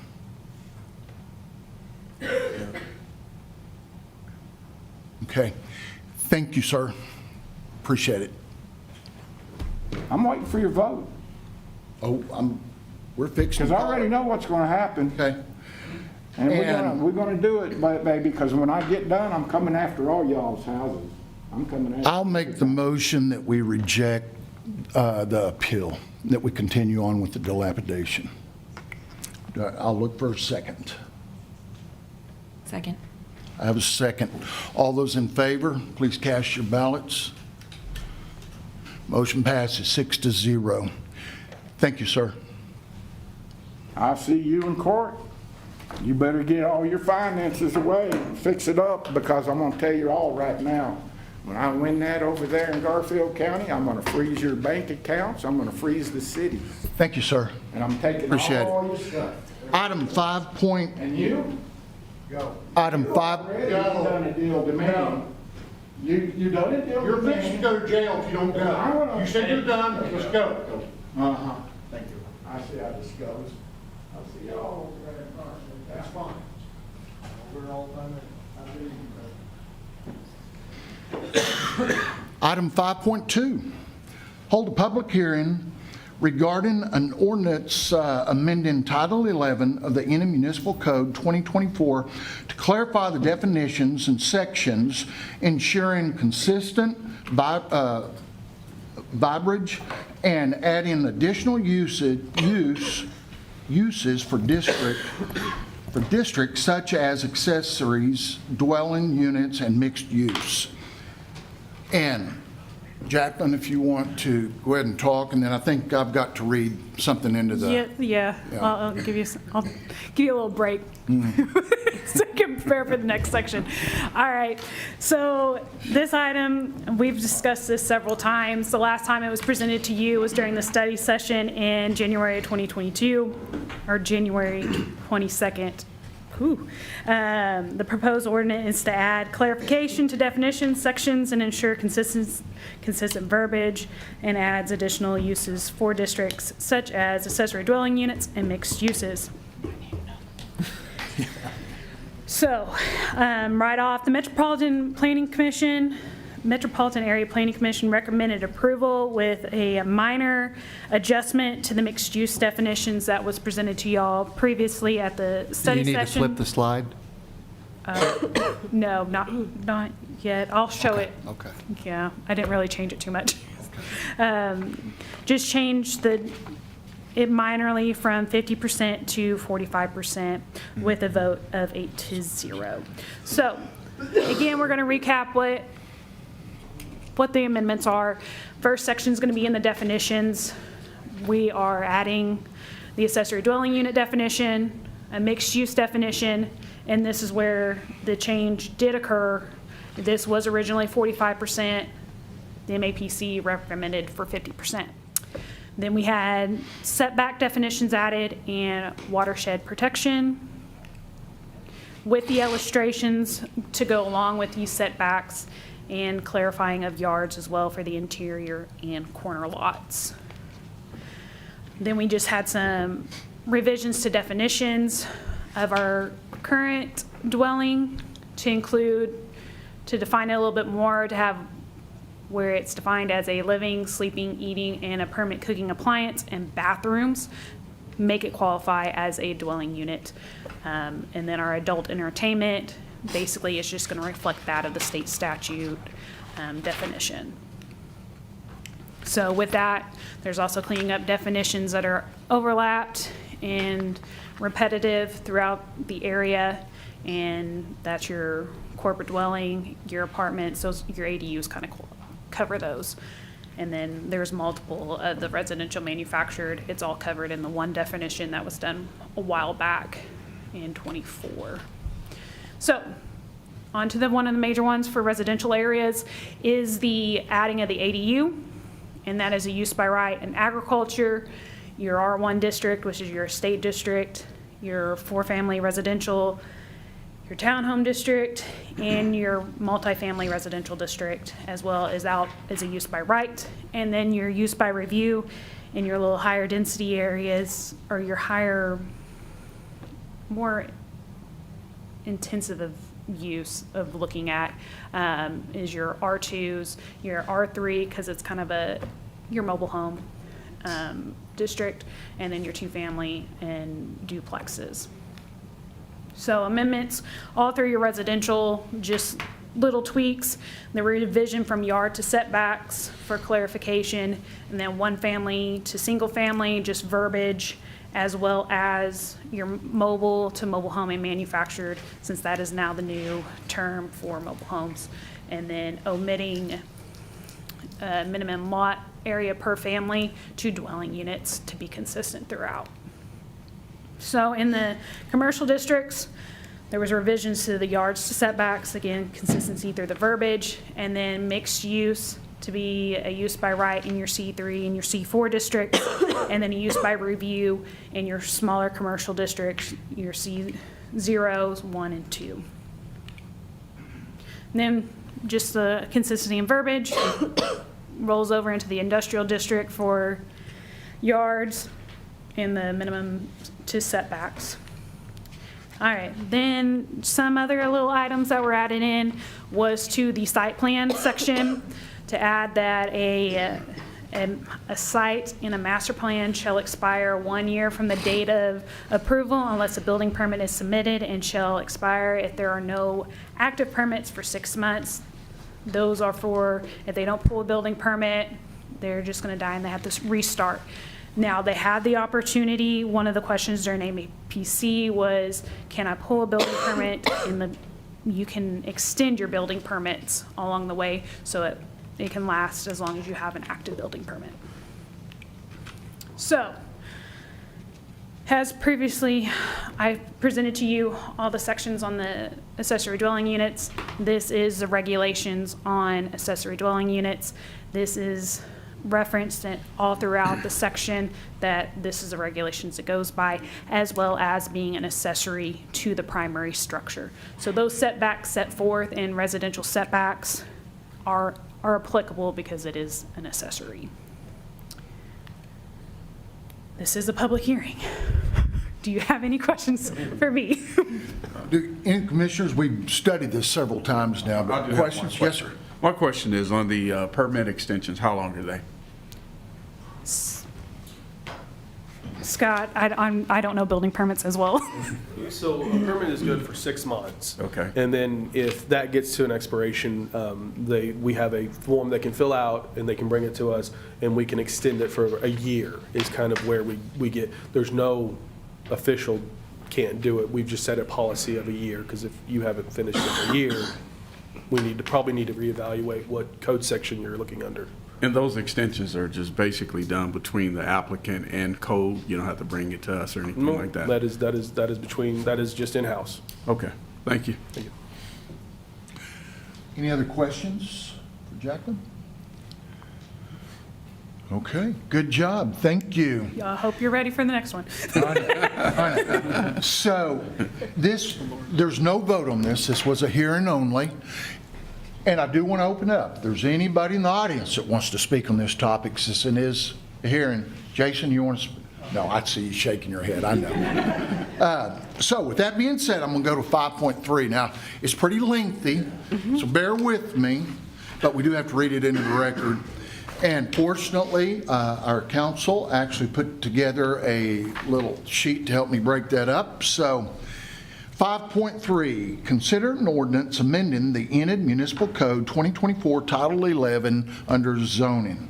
Chapter 1, Purpose, Interpretation, Definitions, Section 11-7-1, Definitions to modify, remove, and add definitions and add illustrations. Chapter 3, Board of Adjustments, Section 11-3-6, Special Exceptions to include manufacturing homes.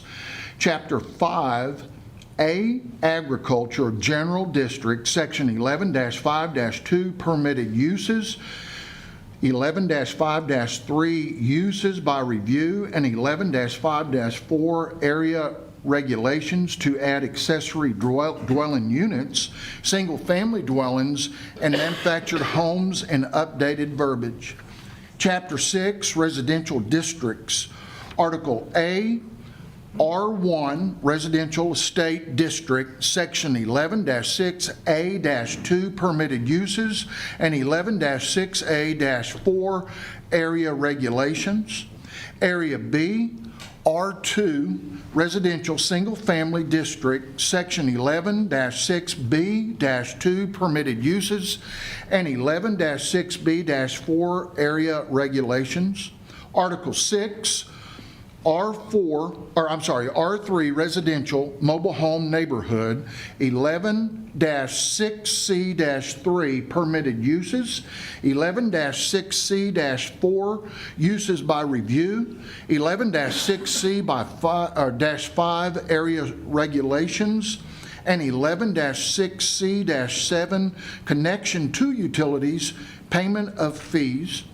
Article D, R4 Residential Duplex or Two-Family Dwelling District, Section 11-6D-2, Permitted Uses, 11-6D-3, Uses by Review, and 11-6D-4, Area Regulations. Article E, R4A, Four-Family Residential District, Sections 11-6E-2, Permitted Uses, and 11-6E-4, Area Regulations. Article F, R5 Townhouse District, Section 11-6F-2 permitted uses, 11-6F-4 size of district, and 11-6F-5 area regulations.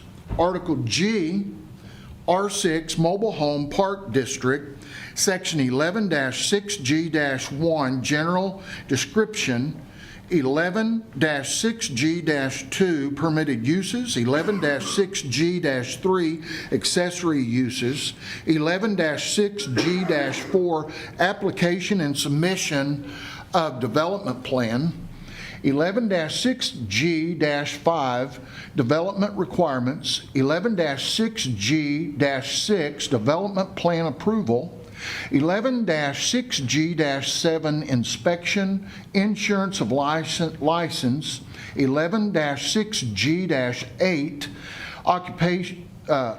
occupancy permit, and 11-6G-9 other requirements. Article H, R7 Residential Multifamily District, Sections 11-6H-2 permitted uses and 11-6H-3 area regulations to add accessory dwelling units as permitted uses, add manufactured homes, and updated verbiage. Chapter 7, Commercial Districts. Article A, C-O, Commercial Office District, Section 11-7A-2, permitted uses, 11-7A-3 area regulations, and 11-7A-4 site design requirements. Article B, C-1 Light Commercial District, Sections 11-7B-2 District Use Regulations, 11-7B-4 Site Design Requirements.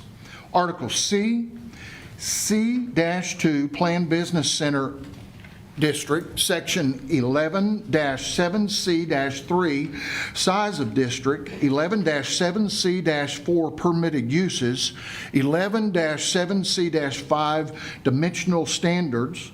Article D, C-3 General Commercial District, Sections 11-7D-2 District Use Regulations, 11-7D-4 Site Design Requirements. Article E, C-4 Commercial Central Business District, Section 11-7E-4 Area Regulations to add mixed use as a use by review update verbiage. Chapter 8, Industrial District, Article A, I-1 Planned Industrial Park District, Section 11-8A-6 Area Regulations. Area B, I-2 Industrial Light District, Section 11-8B-5 Area Regulations Setbacks. Article C, I-3 Industrial Heavy District, Section 11-8C-4 Area Regulations, Setbacks to update verbiage. Chapter 11 Site Plan Review, Section 11-11-11 Issuance of building permit to set expiration of site plans and master plans. Chapter 14, Supplemental Regulations to include additional regulations for accessory dwelling units, providing for repealer, saving clause, severability, statutory references, and codification.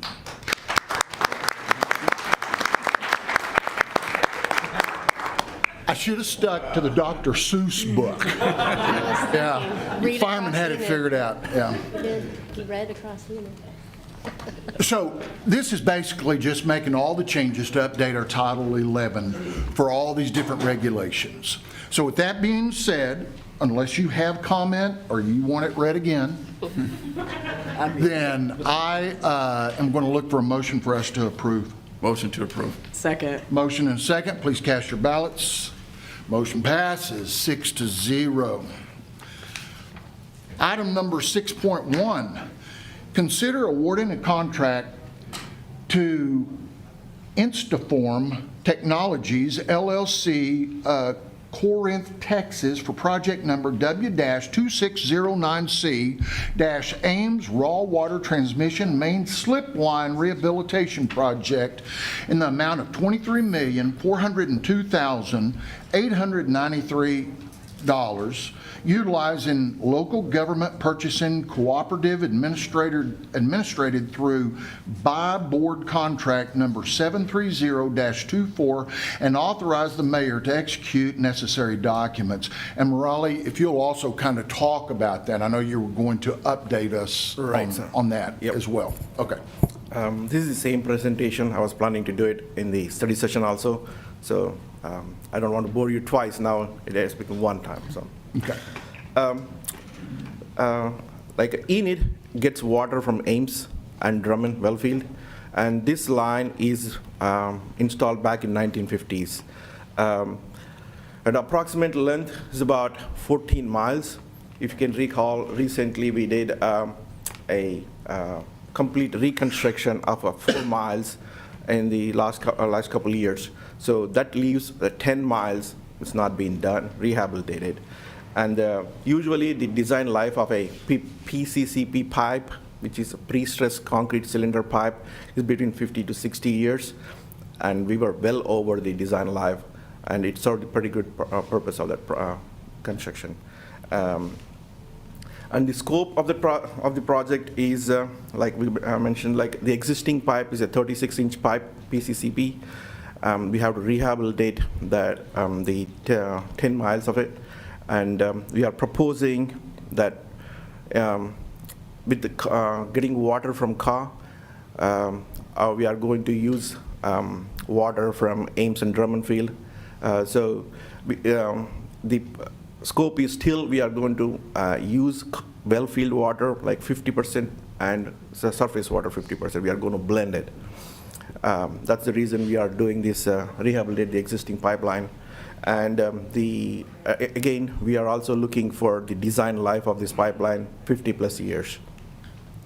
Location map, you can see right here is the Ames wellfield, and here is the Drummond wellfield. And we can see right here, oops, here is the city of Enid.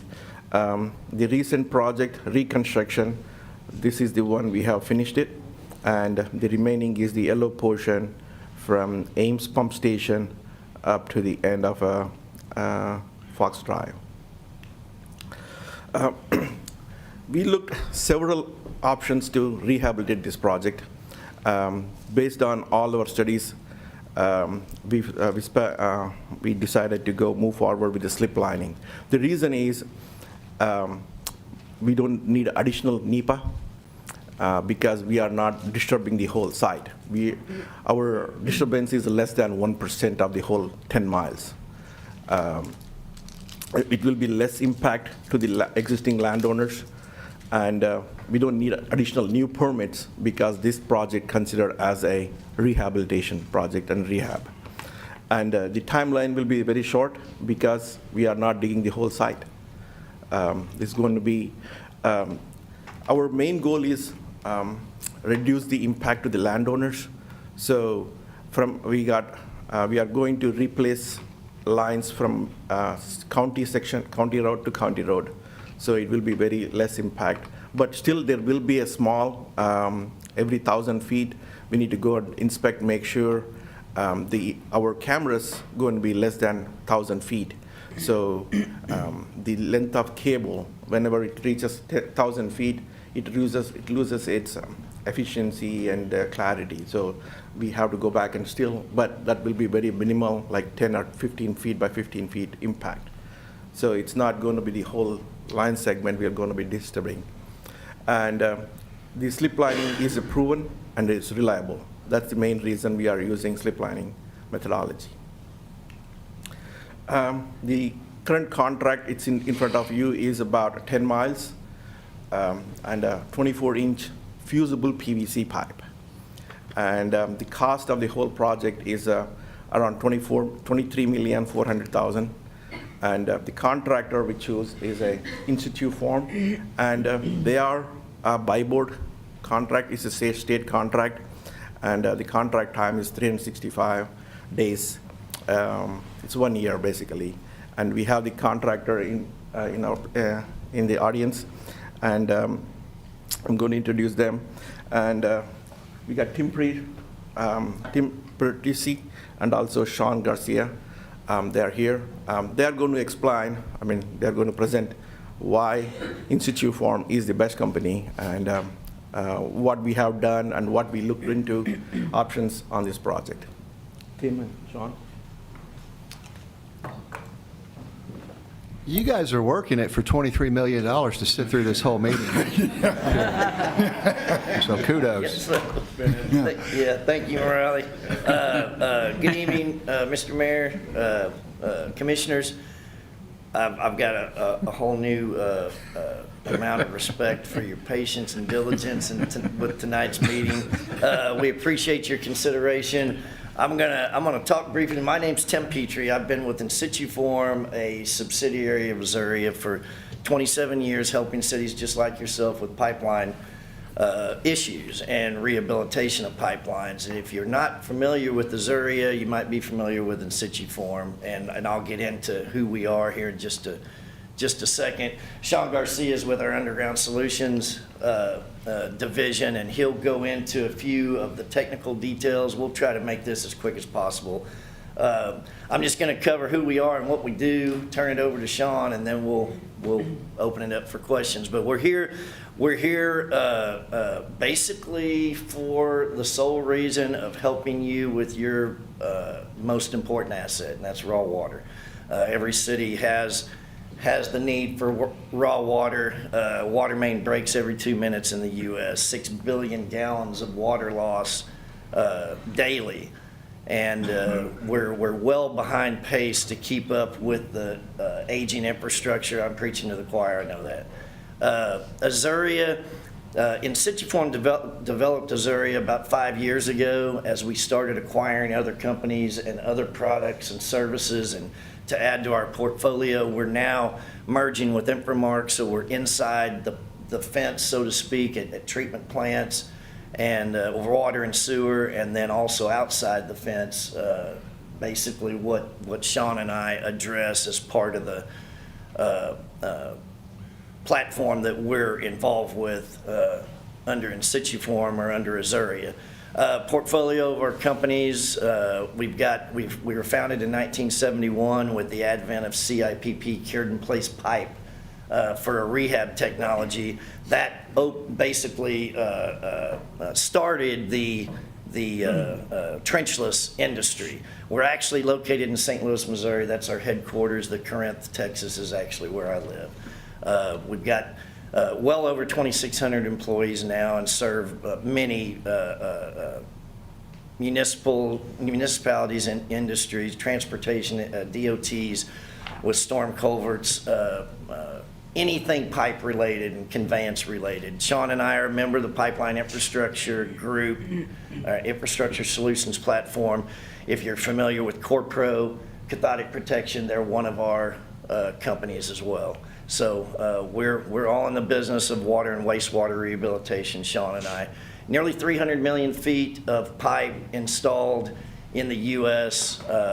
We have about 57, I believe, right now, installation crews, 80 plus years of combined experience with our divisions, impeccable safety record. We're ISO certified, our manufacturing plants and our installation teams.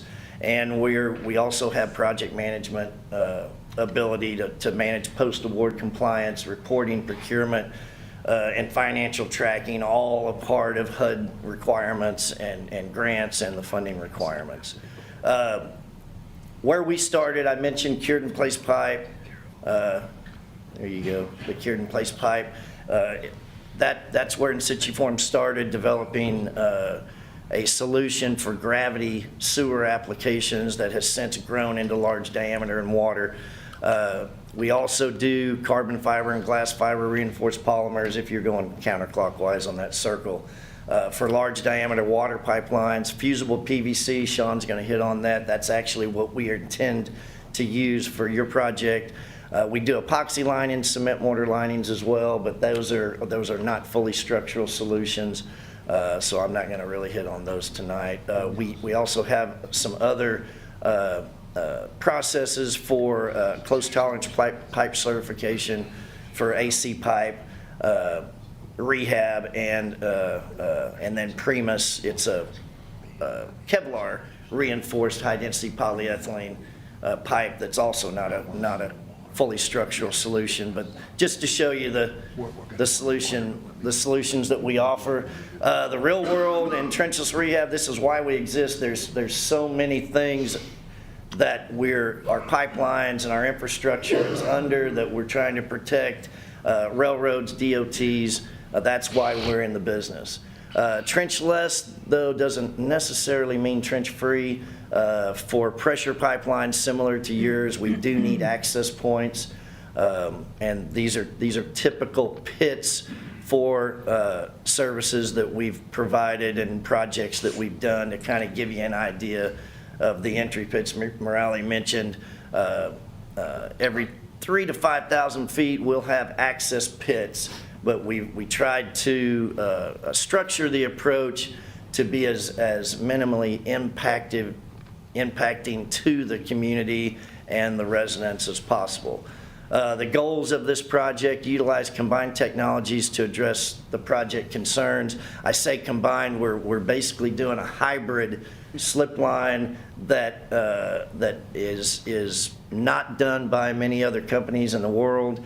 We're using drilling technology, drilling equipment to pull much longer pulls than what we would normally do with a conventional slip line, which would be in the neighborhood of 1,000 to 3,000 feet. We're pushing more like 5,000 feet with your project. Financial burden, minimize that. Very cost competitive to the other solutions that were considered. Maximize the useful life of the assets. I'll let Sean talk about that with fusible PVC. And then sustainability, minimize social impact and environmental impact. That's basically what drives every project that we do now, is social and environmental impact over the traditional open cut method of replacement. With that, I'll turn it over to Sean, and he'll go through the rehab options and some technical details. Good evening, Mayor, Commission. Thank you guys for having us. As Tim had mentioned and Morale had mentioned, when we started this project, and we've been working with Morale and his team for a number of years now, looking at what is the best solution for this raw water line. Cost effective, but also to meet the limitations that are out there. A few being, can we build it? Is it feasible to build it from county road to county road? Can you minimize pits? Because a standard slip line, you're looking at every 500 foot, every 1,000 foot, that's conventional. But can we go 3,000? Can we go 5,000? And what actual rehab options are out there? That's essentially what we do, evaluating rehabs and finding the best solution for a city. So we did look at a number, and we wanted to kind of just run through that. There's a technology out there called compress fit lining, where you're essentially pulling a pipe inside a pipe, compressing it, then it actually has memory and goes back to the host pipe. Looked at that technology. You've got advantages and limitations. That one, it is very cost effective. You can do long pulls, but that actually fell off the table because of the pressure requirements. It's maximum 125 PSI, and then it's a non-structural solution. So you have to rely on your host pipe. So that was one considered. Pipe bursting is a in-place rehab technology where you're pulling in, you're fracturing an existing host pipe while pulling in a brand new pipe simultaneously. We do that very often in gravity sewer and potable water applications. For this project, looked at it, but it fell off the table simply because you cannot pipe burst PCCP pipe because of the wire mesh inside that pipe. It will essentially accordion up as you're pulling. So not applicable. Not feasible. We looked at cured in place pipe technology, been around, as Tim mentioned, 50 plus years. Great tool, great technology. The only issue with this one, it does have some advantages where you can maximize flow capacity. The only limitations on this one was shorter shots. In other words, you have to have a pit every 500 feet. And it was the most expensive out of all the options looked at. So it was really, I would say the short pull lengths is what kind of took it off the table. Then we looked at conventional slip lining and then modified slip lining, a hybrid.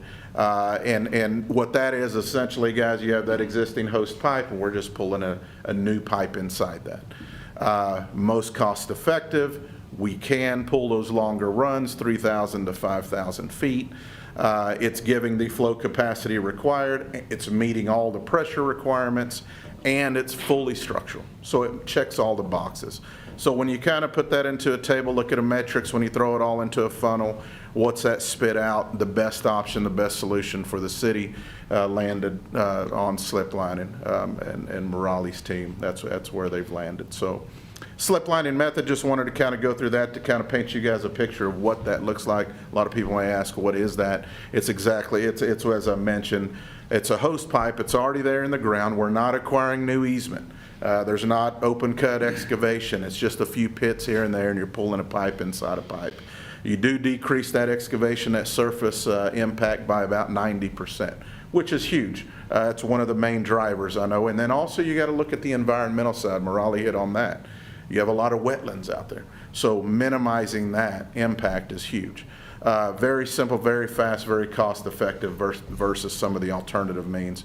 We are utilizing fusible PVC pipe mainly for one reason, and that is because it mainly, two things. Your flow capacity, you can squeeze the largest diameter pipe inside the existing pipe for one. Very thin wall, but also has 2 times the tensile strength of other products on the market. So we needed that. In order to pull, you could imagine 24-inch DR18 fusible PVC per linear foot weight, and think about a 5,000-foot string of that, the weight behind it. So you're needing a very robust piping system that you're going to be pulling through. So this is essentially the profile, a cutout of what the pipeline will look like, 24-inch inside that existing 30. This animation gives you guys, just kind of paints you a picture of the slip line process. If you could imagine just looking at those 2 pits that it showed, imagine those county road to county road is one of the intents. To build it, of course, you're going to have 2 pits on each side. You're going to have some equipment. We're showing cable winches here, but we're actually going to be using drilling rod equipment. So you're going to isolate your main. You're going to force. We're actually using rods instead of a cable. You latch onto a pull head, and you've already pre-fused. You fused up all of your pipe above ground, and then you're just literally pulling it in. And then we grout that annular space. You end up with an annular space, a void, and you end up grouting that, and it's called end treatments. Do you grout it all the way back through that pipe, or just on the end? It's just the end treatments. Okay. That's what it's really. You can do both. You can do either or. You got to remember, you are installing a fully structural new pipe, so it's not a pipe integrity issue, and this is cross country. So it's not, sometimes if we're under pavement, say we're under a major thoroughfare, under a railroad, under a DOT, then you're going to want to definitely grout that annular space. Okay. So it's not required though, but it is also cost savings too by not doing Yes, a sir. full length. So doing end treatments for sure. Kind of just give you guys, wanted to just give you a quick glimpse of what do these jobs look like. Did a huge similar job in El Paso, 24-inch inside of 30. That's identical to what that's essentially what it'll look like going in the pipe. Some of the entry pits, exit pits, pull pits. This is an example job in the city of Lubbock. They did a 20 and a 24. This was down Quaker Avenue, major thoroughfare, but it kind of shows you a couple 1,000-foot pools, very cost effective. You could imagine if that was an open cut project and saw cutting all that pavement, all the cost of pavement repair, so you could install every couple 1,000 feet, get in, get out real quick. So very slick process. There is a lot of butt fusion welding of the pipe. It is butt fused welded, not gasketed, not bell and spigot. It is fusion welded. So that stick is literally, when we fuse up a 5,000-foot stick, it is one stick, fully fused. So no gaskets, no joints. It is fully monolithic, fully restrained, gasketless piping system. How do you fix a leak? We call you? Same as, it's actually C900 PVC, so it's very easy to maintain. So it's exactly what you're using in your city right now in a residential neighborhood. So your guys, from a maintenance standpoint, nothing specialty. It It's just has a standard. hard shell to get to break through before you can get to That's it. right. So literally, so a lot of cities utilize fused products for major critical infrastructure, raw water lines. And that's because you're eliminating your risk. You have a gasketless piping system from end to end. So where are your weak links are going to be at a ARV, a valve, something where there's a mechanical connection. So you could kind of minimize where your leak points are going to be. Pipe doesn't just fail, it doesn't break, it's if somebody hits it. Somebody's going to have to hit it. And of course, you're going to know where that's at because somebody hit it. How deep is it, Raleigh? It's pretty deep. The existing pipe is like 3 to 4 feet. Okay. Yeah. So you could look at your existing pipe as a casing, really. It's going to be a casing protecting a new line. So as long as we don't get fiber contractors out there, we'll be okay. That's who you, literally, that's who's going to hit. It's going to get hit, and that's the only area of failure is if somebody hits it. So one additional question. Since you grout both ends of that pipe. Yes, sir. If we were to get a leak, we could identify where that's at, right? Yes, sir. Because it wouldn't fill up the entire That's concrete pipe. Okay. That's right. All right. What I was is just- what is the lifespan? It's actually a 100-year lifespan. We had mentioned 50. It's 100. It's an inert material. It's PVC, so it's not going to. There's no corrosion. And this day and age, I know if we're getting into some of the plant, 30 years ago, plant operators could blow a line out of the ground by valve and water hammer. And these days with VFDs and soft starts and so much technology into your pumping systems, the days of blowing lines out of the ground just by operations are pretty much eliminated.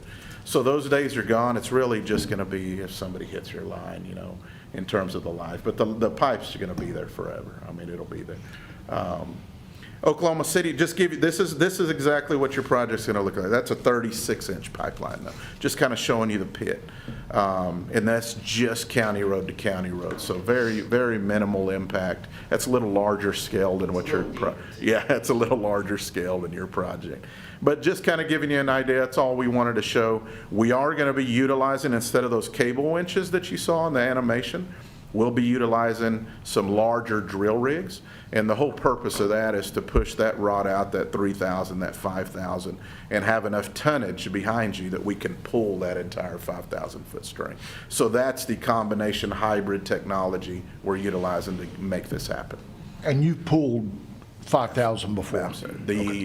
We've actually pulled the longest pull with the exact same pipe here, 24-inch DR18, 7,600 feet in one single pull. So we know it's been done before. Yes, sir. So that's some of the slip line equipment, just showing you some of that that'll be out there. These are all diving into the weeds of the details of pipe insertion pits, pullback pits. So we really get into some of that in detail with the owners and the engineers.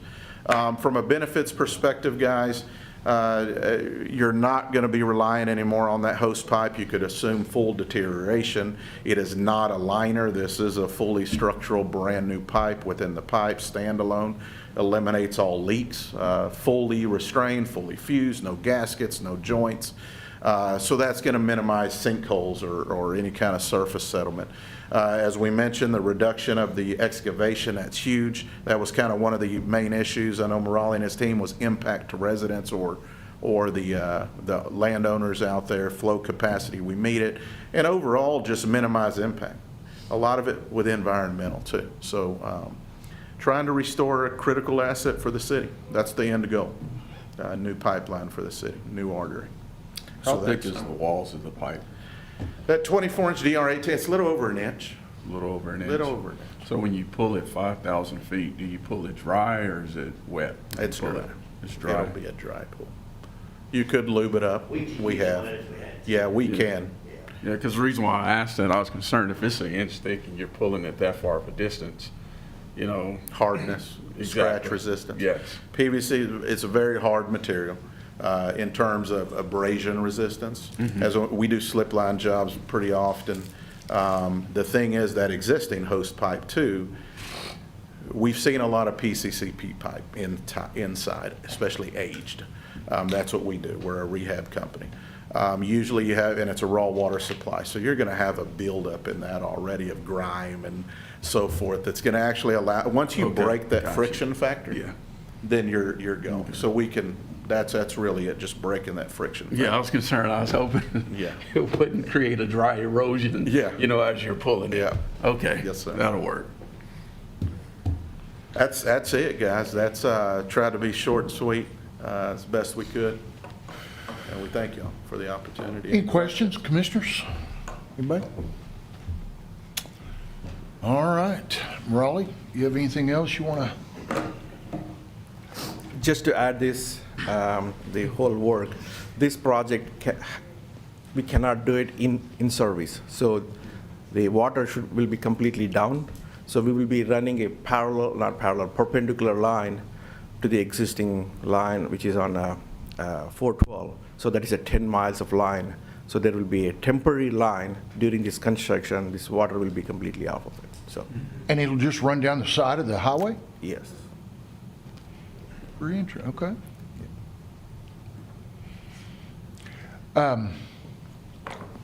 Any questions? I'm fascinated by it. I think it's very interesting, and I love that it's going to take such a short period of time compared to our other water project that's taken. But it's totally different, isn't it? I mean, totally different project. So.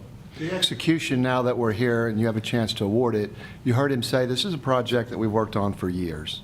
Right. I appreciate you, Morali, and your team, all the work you did, Aaron, all the work you did, because the reason that we couldn't do this project sooner, well, one of the reasons is we don't have $23 million. It's an expensive project. So it all came together. You remember there's a loan and appropriations and PPP and getting over the hurdles of no NEPA and buy board, and we finally accomplished that. So I know it's a long evening, but when you go home tonight and reflect on what you did, you made a big difference here tonight with this. It's one of the bigger projects, and yes, it'll go very smoothly from here. Thank you guys for your work.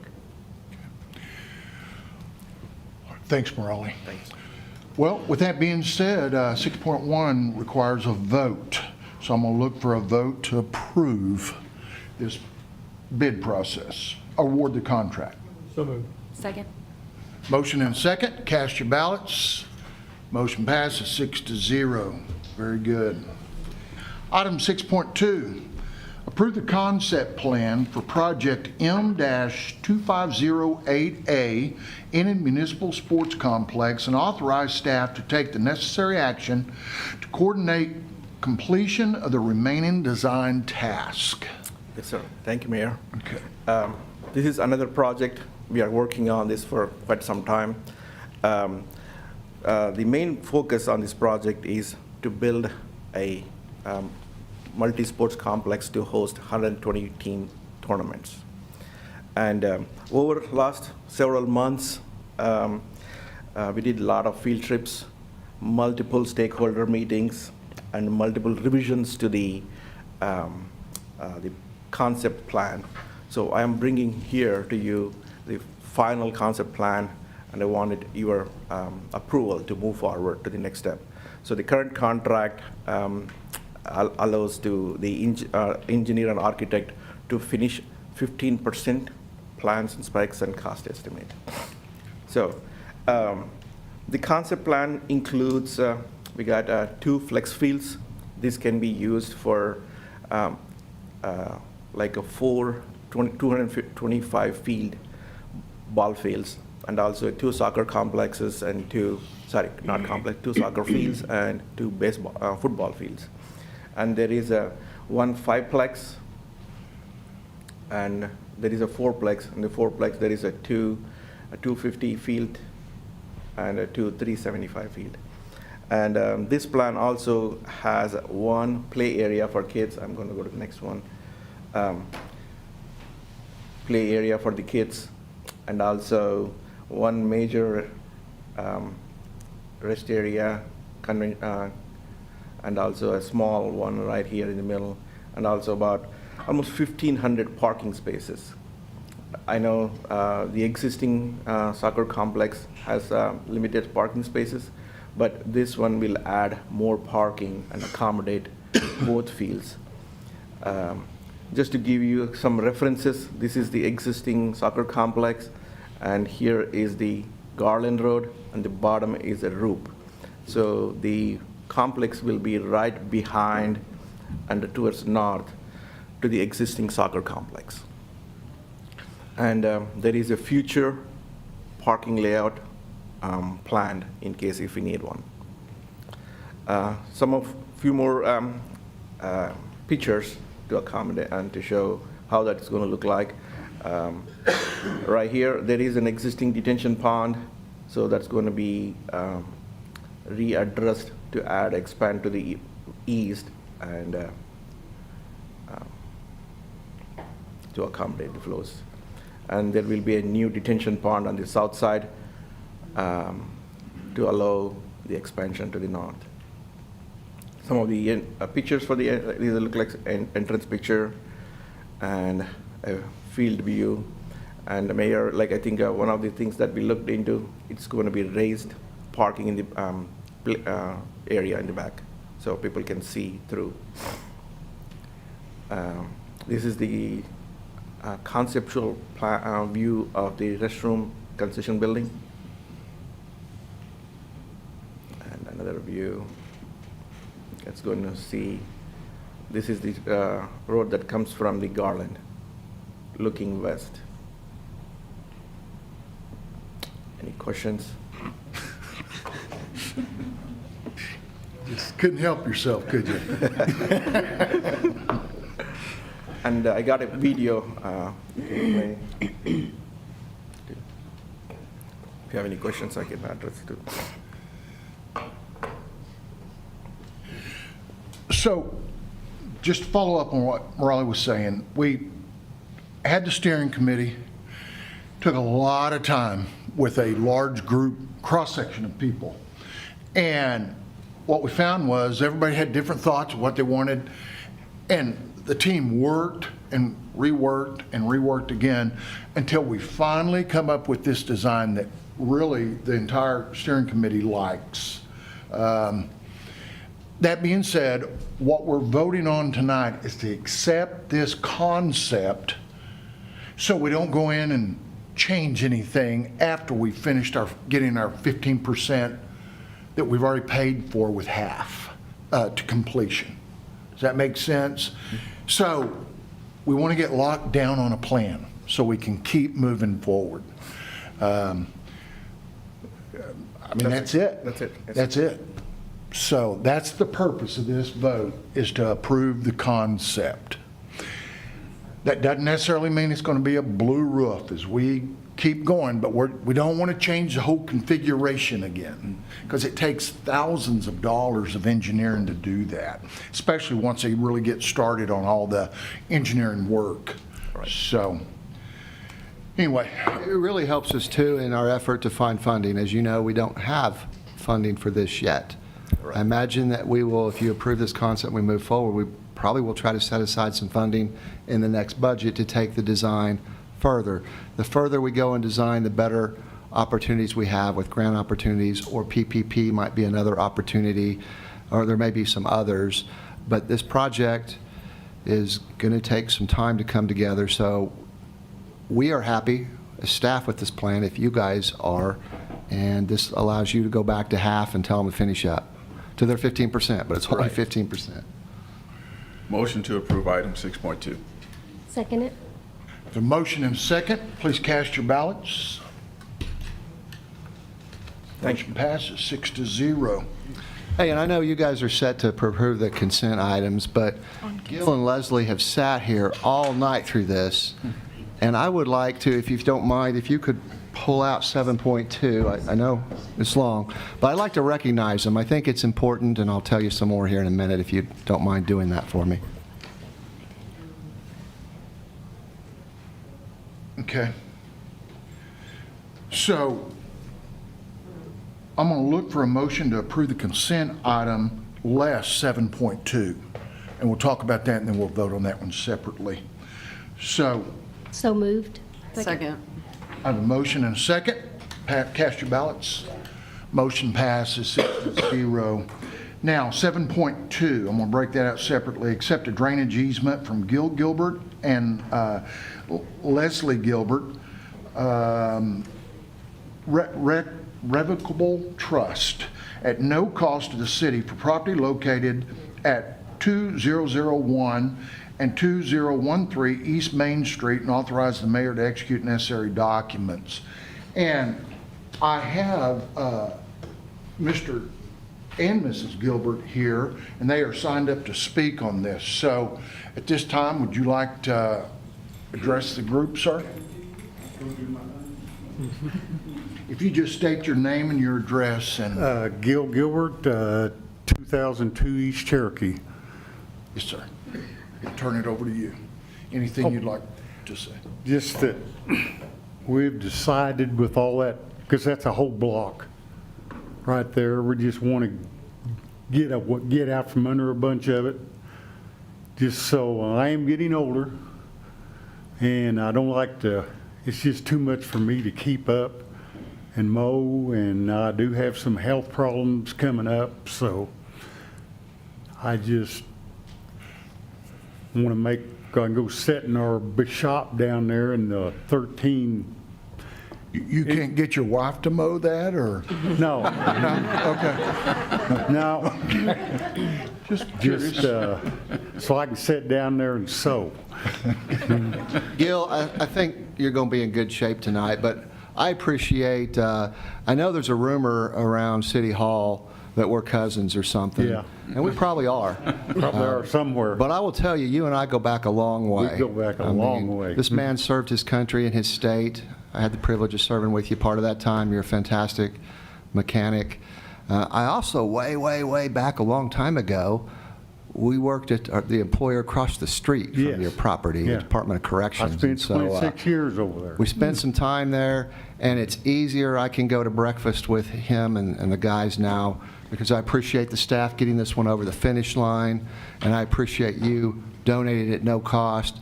You are a patriot, and I hope this allows you to do what you want to do. I hope so, too. All right. Thank you guys for considering that. Thank you, sir.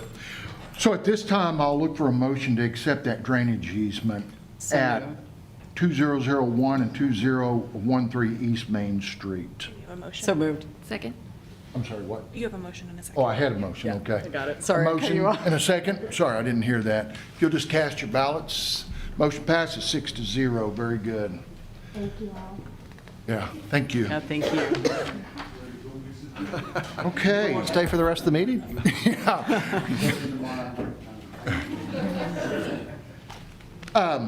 Item number 8, recess to convene as the Enid Municipal Authority.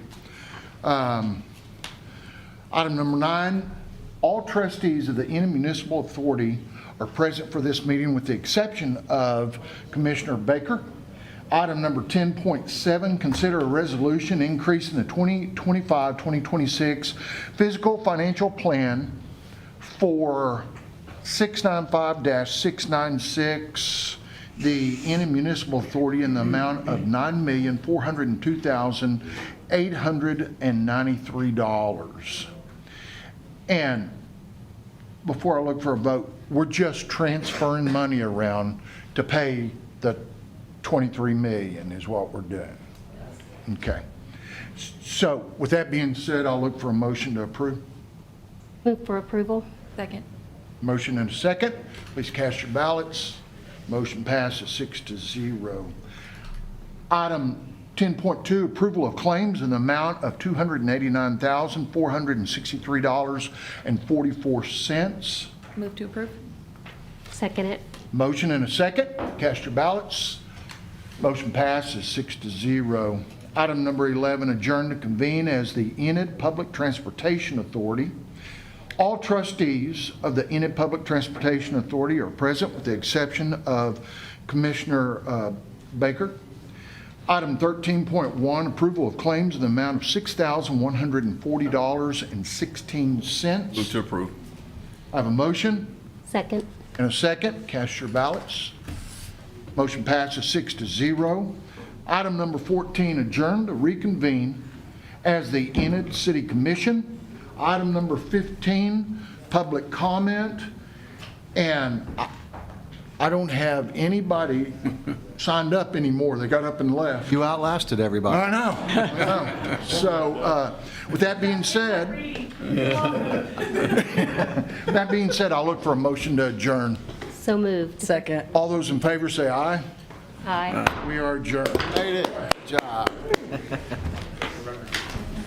That was-